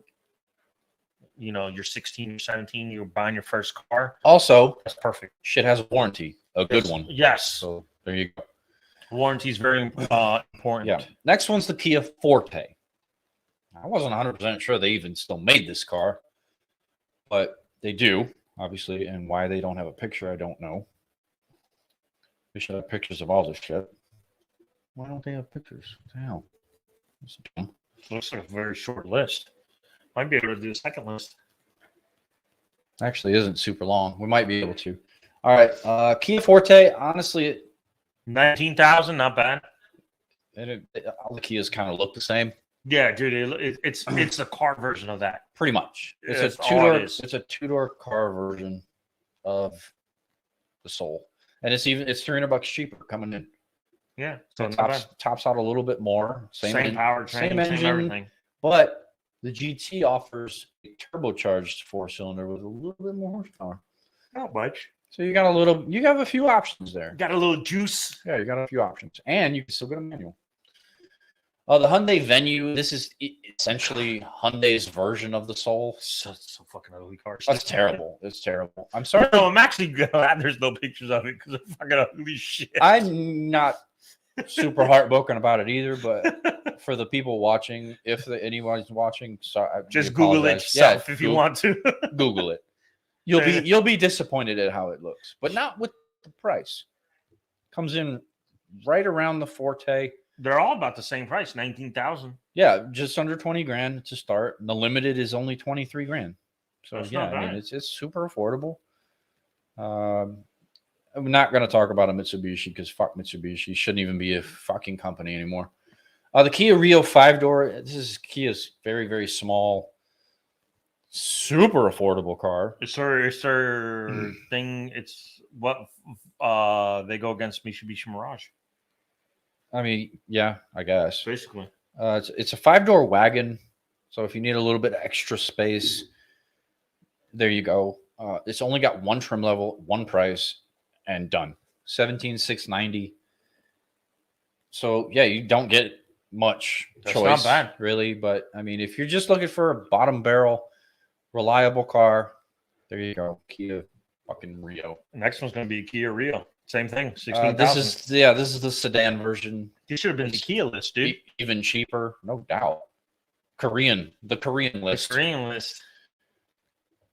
Well, Mitsubishi Mirage. Japanese. Same thing. What else they got? Which, actually, who the fuck owns Mitsubishi? It's Mitsubishi, no? No. Toyota does. No? I don't remember. Who's taking guess? Who's taking bets? I'm going Fiat. I saw a meme of like the major automotive manufacturers and every brand that they own. Mitsubishi is not an independent brand. Can't remember who the fuck owns them. Samsung? There's not many independent brands anymore. No, I don't think Samsung. Nissan Versa, obviously, this thing's always been cheap. It's a good car. Super cheap. I hate them actually. They've gotten better. I will say that the earlier versions were terrible. Well, I'll tell you what, dude. If you're someone who travels a lot and you need your car, that'd be the car to travel in. It's not a bad car.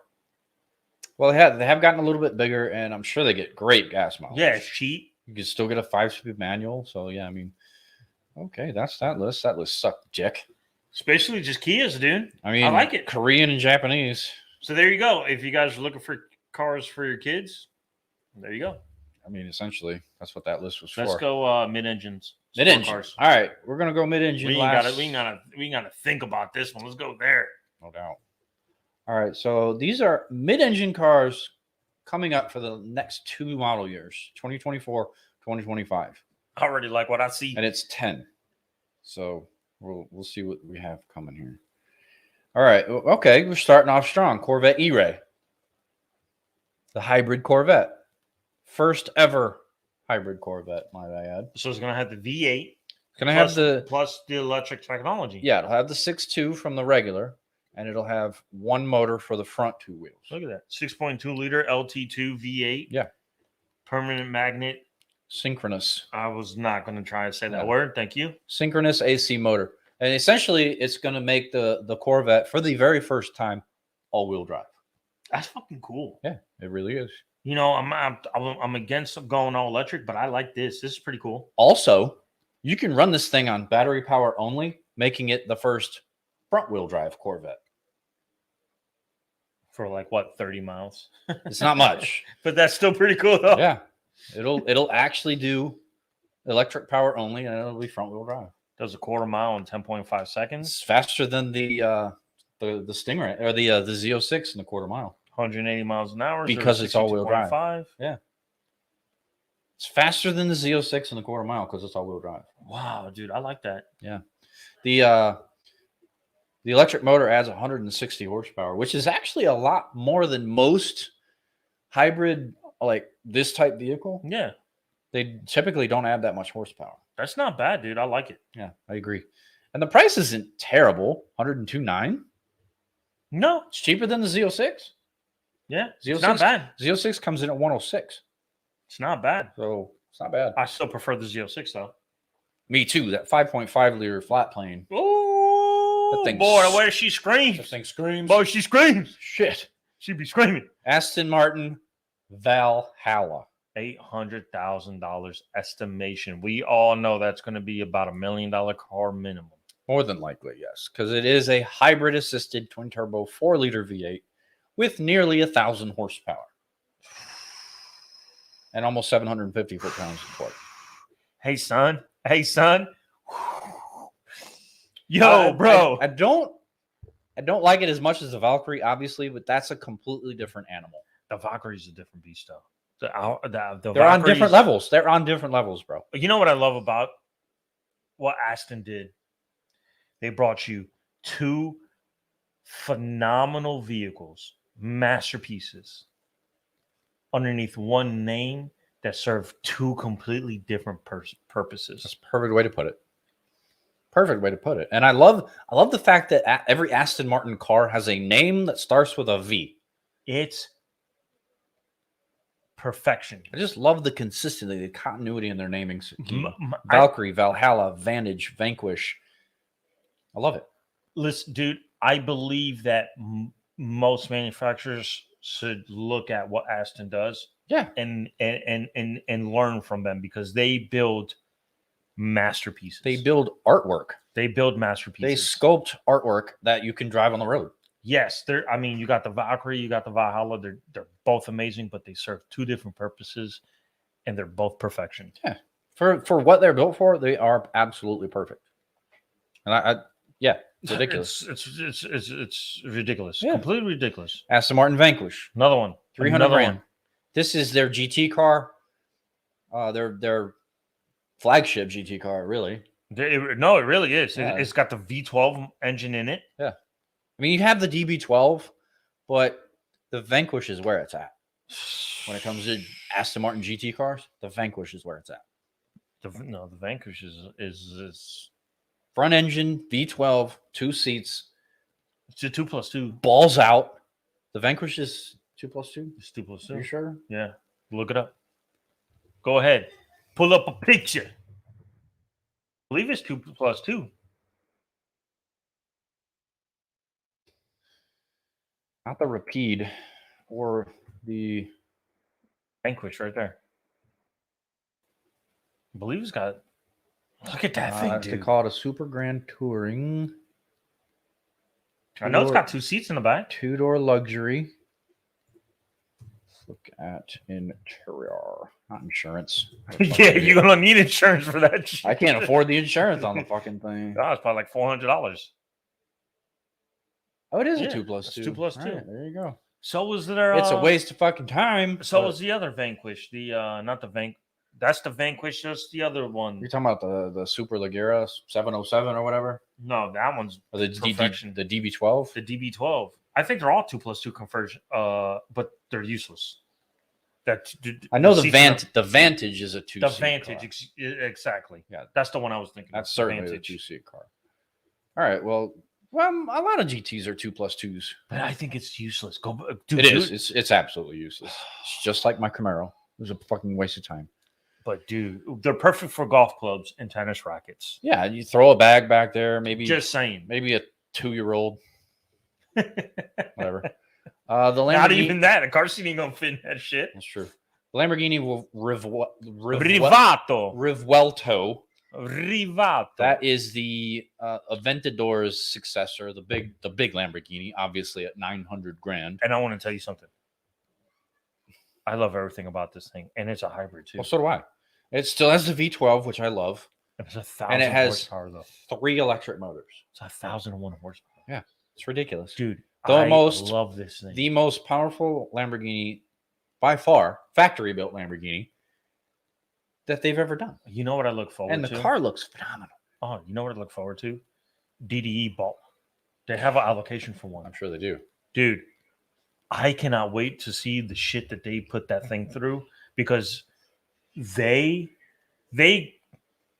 have all kinds of luxury cars, right? Mm-hmm. Of supercars. They beat the living shit out of the Lamborghinis, and they hold out like no tomorrow, dude. I mean, come on. There's nothing. Lost my ear. It's okay. There's nothing. I mean, what? Look. That you cannot say you do not like about this. I mean, look. Now there are some things I could kind of nitpick. I can't design wise that they kind of stole, but I still love it. I can't. I love this freaking thing. No, I'm not saying it's bad, but like some design aspects of it, like this right here, this whole business right here looks like the shit. Which one? It looks like the you remember in the Fast and Furious movies that car they in Dubai, that car they drove from building to building? Yeah. That fucking thing. That's what this reminds me of. This right here. Oh my god, it starts with a V, right? I can't fucking remember the name of that damn car. I think it starts with a V. I think it does. What was that fucking car's name?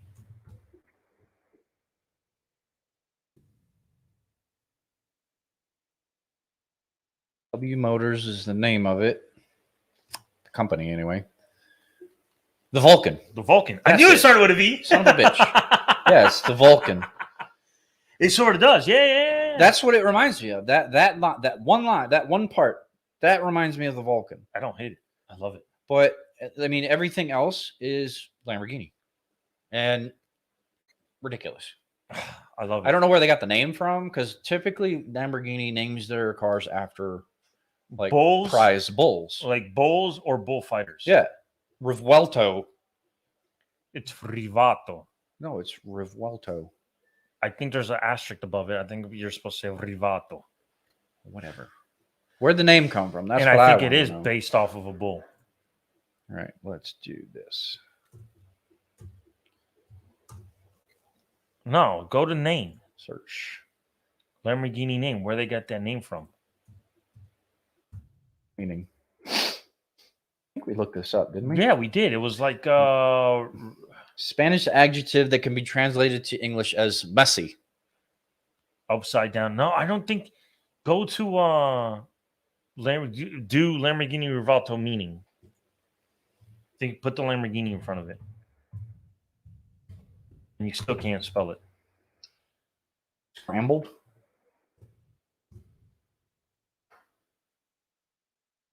That's the Italian meaning of Rivuelto. Scrambled. The Oh, it's because it's a hybrid. The CEO was talking about it and the reason why they named it in one of, I think at Monterey Car Week when they showed the car off. They did it because it's a hybrid. So Scrambled. It's a hybrid. They're melded together. that's cool. I guess it makes sense, but I like their naming scheme. Like Rivato. their Spanish. their strategy behind their naming scheme. I like that. Rovito. I don't know. Something, whatever. Yeah, we're looking forward to the fucking car. It doesn't matter. I'm excited for it. Yeah. McLaren 750S, yes. Typo, 10,001 horsepower. Yeah, no. Somebody definitely messed that one up. That's a typo. Yeah, McLaren 750S. It comes in at 330 grand. 750 horsepower, 4-liter twin turbo V8. That is quite a bit. 590 foot-pounds of torque. 0 to 62.8 seconds. I just don't think most McLarens are worth that, dude. They're not. I like McLaren.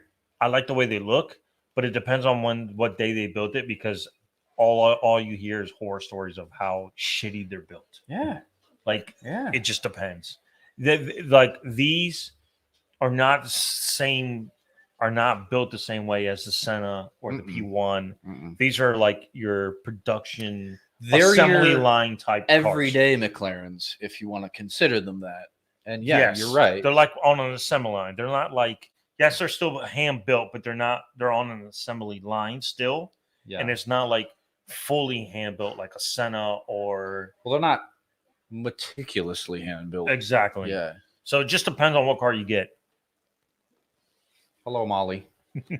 2026 BMW i8 M version edition, whatever you want to call it.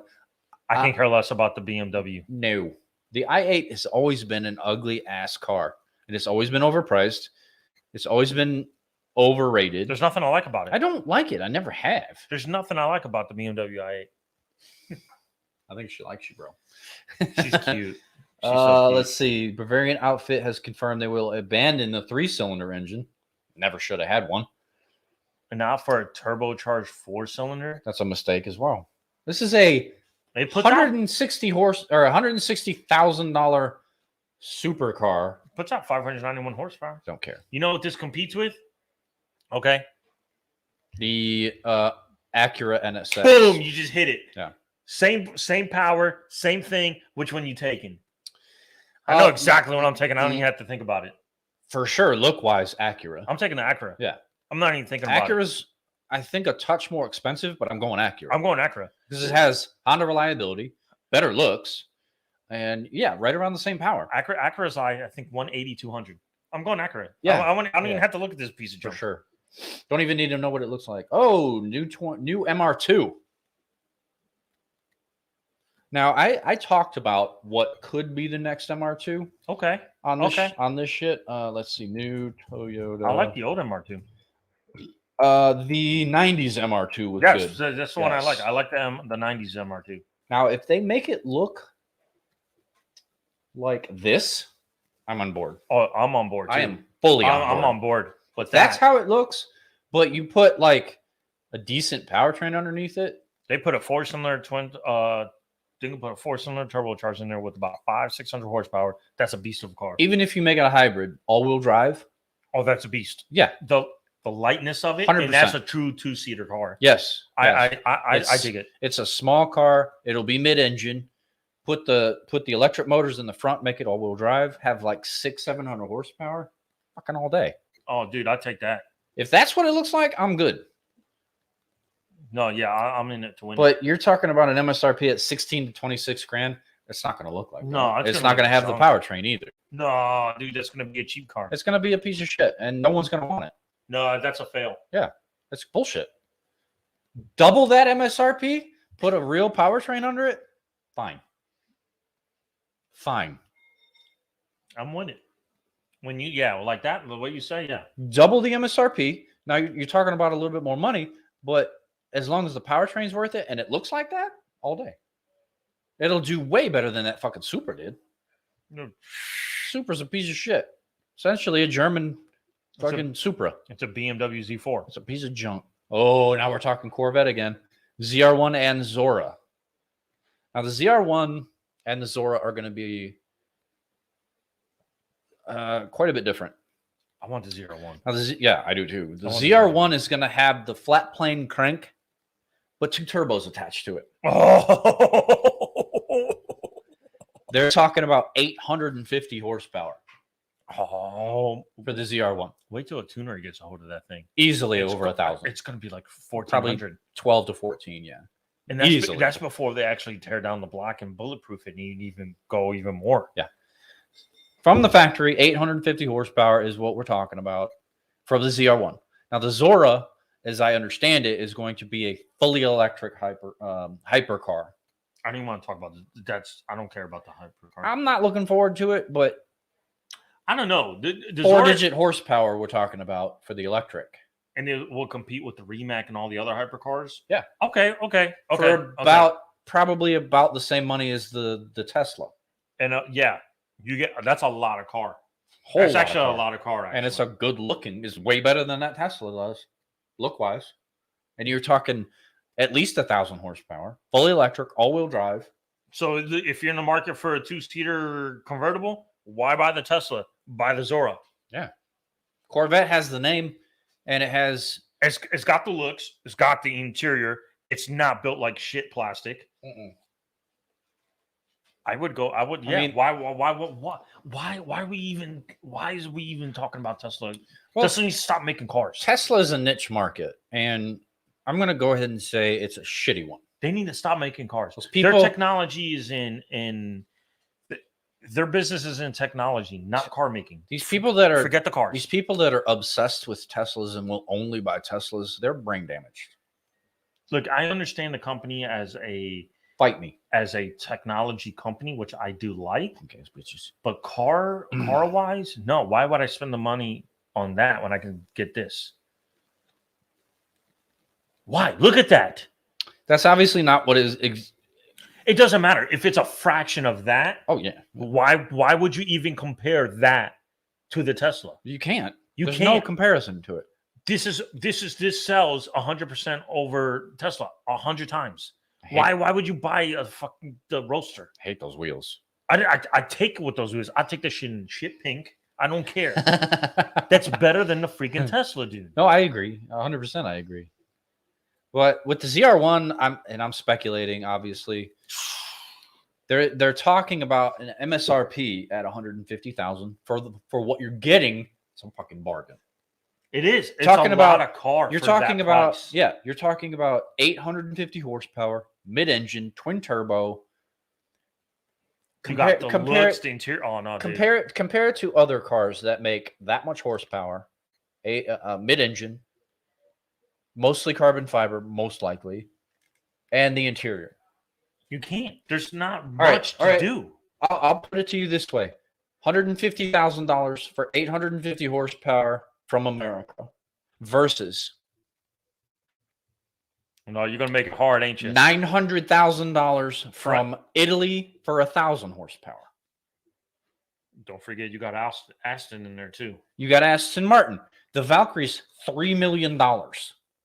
Even the Vanquish is 300,000. The Vanquish is over 300 grand, and that's a front engine GT car. I'm sorry, dude, but I take the Corvette. You can't make a case for not buying the ZR1. I take the Corvette. You just can't. You get a lot of car for half the price of everybody else. A fourth of the fucking price. Especially when it comes to Italy. Yeah. That's what I'm talking about. Ferrari, the new 288 GTB. That's the first turbo car that Ferrari's ever done. And it's what, 400 or 500 grand. I think it was like after you spec it out, it's like almost 550. And it's not making 850 horsepower. No, nowhere near it. So if you're in the market and you're willing to spend 6 digits on a car, you seriously need to look at the Corvette. Yeah, I would completely look at the Corvette. You have to look at the Corvette, especially the way it sounds. Now. Honestly, dude, I don't think I would look at any other cars. For hypercar level performance, you have to look at the Corvette. If I'm in the market to buy one car, you have to. It'd be that. I don't think I could look at anything else. I don't see the point in looking at anything else. The car looks great. Say what you want about the controversial quote unquote interior, which they're getting rid of that center line of buttons. I don't mind it. I don't either. I don't get the complaints. I really don't. It's a driver focused car. It's not made for. It's a passenger is not made to enjoy their passenger is made to enjoy the car as I'm driving it. As a rider. Yeah, exactly as a rider. That car is not made for two people to enjoy the center dashes and shit. It's a driver's car. That's why the cockpit is a cockpit. Same with a Lamborghini. It's ridiculous. It's a driver's car. Yeah, it's so stupid. The complaints about the new Corvette interior are stupid and nitpicky. The interior of the new Corvette shares nothing with any other Chevrolet vehicle for the very first time ever. No, that's what I'm saying. Like ever. It's GM's perfection of Corvette. Yeah. To me, I think it's perfect. As Aston Martin's swan song is the Valkyrie, the Corvette, the new Corvette is GM's. Yeah, it is. No, 100%. They hit it out of the park. I don't give a fuck what anybody has to say about it. They Babe Ruth that shit. They straight Babe Ruth it. And they called it too. They knew that what they were doing with that car. Oh, it's perfect. This one just pisses me off. This is the lifted all-wheel drive off-road Huracan. Okay, here we go again. Look, 300 grand, 5.2 liter V10, 600 horsepower. That's nothing for almost 300 grand. Corvette V8 twin turbo. Yep, 1,000. And it looks better. And I like the Huracan. Better. I like the Huracan. The interior shit, and ever since Volkswagen has owned them, they're tame. Yeah, no, yeah. The Huracan to me is the same as an Audi. It's exactly the exact same car. If I'm going to buy a V10 car, I buy the Audi R8.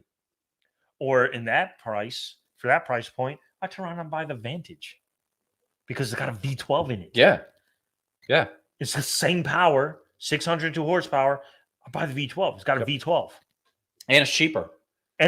Yeah, Vantage is cheaper, and it looks better, much better. Especially in that. It's a fucking art form. Especially in that red of theirs. Oh my god, dude. Anyway, the new Porsche 718 Spider RS. I don't care about Porsches unless it's the GT3 Spider or the GT3 RS or the GT2. Those are my favorite. Everything else. And the 918. Well, I love the 918. That's different. They don't make it anymore. I love the 918. But for what it's currently in production, what they still make. I don't care about the 718. I don't care about the Cayman GT4. I don't care about those. Well, let's price this out. 160. This is more expensive than the Corvette. That's 150. 4-liter inline six. Not even 500 horse. Not even 500. You're talking almost double the horsepower for less money. Almost double. Hold on. The 4 pounds of torque is ridiculous. I don't think it said doesn't have the torque figures. I guarantee torque is going to be at least double that. Torque's going to be between 650 and 700. At least double that. Okay. 3.2 seconds. That's decent. That's decent. But the Corvette's going to be faster. Not paying on $60,000. But why would you pay 160 when you can get more car for the more everything? Literally more everything. Why? It's a Porsche. That doesn't make sense. Porsche does make a phenomenal vehicle. We cannot take that away from Porsche. Porsche makes a phenomenal vehicle. I'm not going to argue that fact. But why would I spend that money when I get the ZR1 not gonna. For $10,000 less? Not gonna. That doesn't make sense. Mm-hmm. Right now, the Corvette's the winner in the entire fucking list. As far as the amount of price for the car, that's what.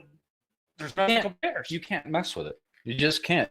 The Corvette has always been a bargain supercar or a sports car. It's never really been a supercar until now, but it's always been a bargain. The Viper, yeah, okay, it might have outperformed it, but it was double the price and fragile, so fragile. Oh, those things fell apart. They broke if you looked at them wrong. So did. They were the most finicky cars. I think is that the list. That's the list. Well, that's 703. Yeah, we're good.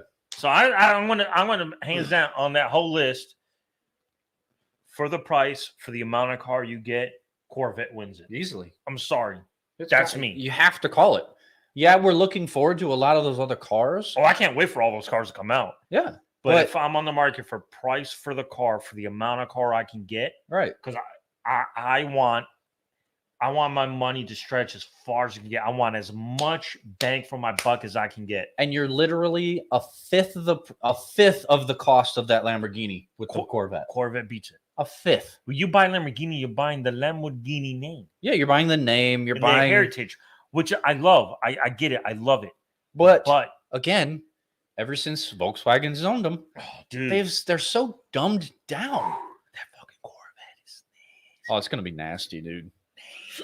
It is gonna be nasty, and I hate to say that about Lamborghini because I've always liked Lamborghini. We're almost done, babe. I've always liked Lamborghini, and I probably always will. It's just the fact that ever since Volkswagen has become the owner of Audi, Lamborghini, they've mainstreamed it. They're too corporate. They've corporized it. That's Yes, the word. they're That's the too good one. That's the corporate. good one. They've made it. They're too parts bin. They've made it like Mercedes, where it's like you said, it's just the sharing parts of everything. Yes, they're too corporate. They corporized. The Volkswagen oversight. I know what they did. They neutered it. Yes. They neutered the car. They're too dumbed down. They're not what Lamborghini was built off of.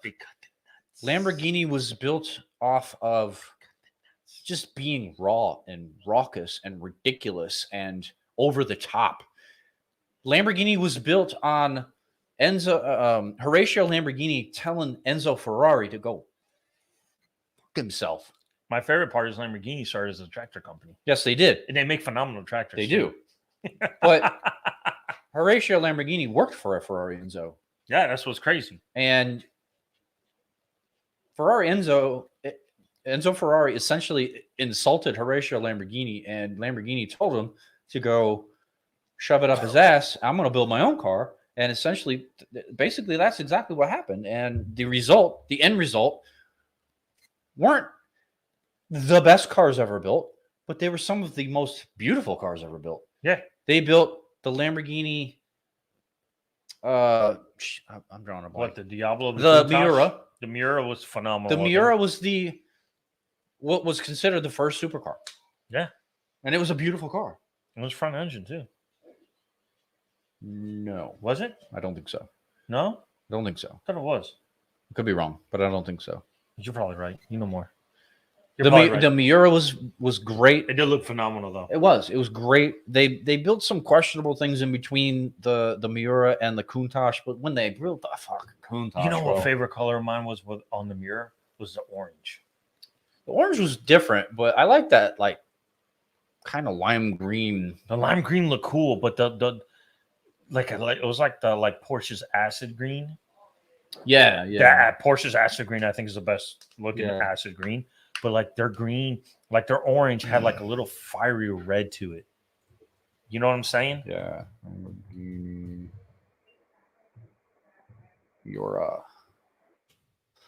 All right, let's look at some images here. That's it right there. That orange. That orange, dude. It almost has like a sunburst orange. But back in the day, yeah. I really, really like that fucking color. Yeah, it's a good color. That color is beautiful. Definitely a good color. But then you got that. Look, the red is phenomenal. The red is nice. Lamborghini's got a great red, but Ferrari's got the best red. Ferrari pioneered red. I mean, Ferrari's got the best red. Nobody. Aston's got the best green. Aston Martin does easily. Cadillac has the best blue. Damn, they really do. They have got a good red too, but it's a different red. Lamborghini, I think it really has their best orange because their orange, like on the new Aventadors, are freaking phenomenal, man. That's not the green I'm talking about. Is it? Yeah, that's the green. That's Lamborghini's green. Maybe not that green. It's like a little bit of orangey. It's got like a little yellowish tint to that green. Yeah. It's got a little like almost like a little yellowish to it. Yellow looks better than that green. I don't mind that orange. Yeah, I like that orange. But I think that orange is just great, man. That's a good color. This light blue sucks. That dark blue looks great. Yes, please. Cool, man. But yeah, the Miura, I don't think that was the first Lamborghini, but that was the first really well-known and well-built car that they built, and it just went on from there. And then they came out with the Countach, the Diablo, Then from there, they went to the Murcielago. Now we have the, whatever. Like I said, they're just too corporate now. And they just don't hold, they didn't stick to what made Lamborghini. And I don't like that. I agree. Whatever. That's going to do it for this week. I'm actually kind of surprised we stretched that for 2 hours. We did good, man. Yeah. I'm on board. Like it. Got to go pick up the kid here in a minute. Yeah. So. We're going to make dinner. Oh, Nationals playing tonight. Who they got? Sporting Kansas. If we lose tonight, we fucking suck. And we're the best team on the block, in my opinion. So we better not fucking lose. Kansas? Guess Kansas, yeah. Any good? No, they fucking suck, dude. It's Kansas. It's Kansas. They fucking suck. Great football. Well, bad soccer. Kansas City's a little bit different. They got one of the Bad best soccer. quarterbacks in the league. But what I'm saying is we're finally going back to the games. Thank God. It's an away game. Because if it was a home game, I wouldn't fucking be here right now. True. Our next home game is not until next week, the end of the month, next Saturday. Oh, it's Saturday game. Yeah. No more Wednesday games, Nashville Soccer Club. There's only one left in October, and then that's it. No, And then the last 3 games are Saturdays, and that's it. I'll work around it, but it's fine. But anyway, it's going to do it. He's got to get out of here. I'm going to go make dinner with Ab for... Dude, it smells like chocolate. The longer it sits, it smells like chocolate. I didn't really get... I don't know. I smell chocolate. I don't know. Maybe. You got a better nose than me. I concede. I just like the way it tastes. It does taste good. Anyway, like I said, we'll be back next week, hopefully. It's going to be a week by week thing.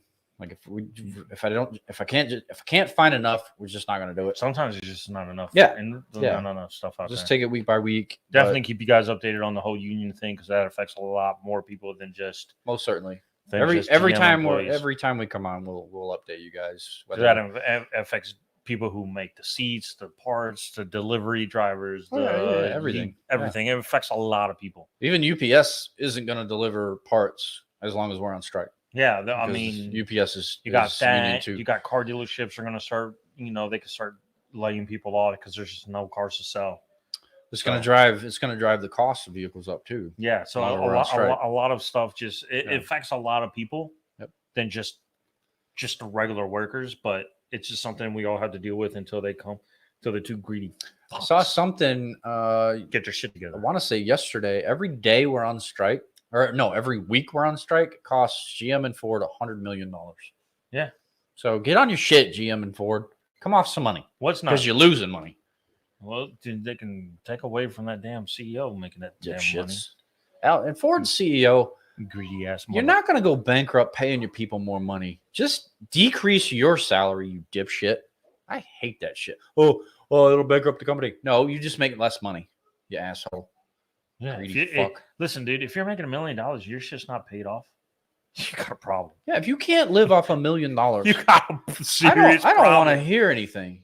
No, You do have a problem. You got a serious financial problem. There are people out here living off $100,000, no problem. You can live off $1 million. Dude, most of the people I know who live off $100,000 live phenomenal. That's lives. exactly what I'm talking about. Like they Exactly what I'm talking about. phenomenal. They I don't hurt. even make $100,000, and I'm not like in poverty. But So that's what you I'm can saying. live off $1 million. It's ridiculous. Anyways, It's gonna do it. Thank you everyone for tuning in, and everybody have fun. peace. Wait. No,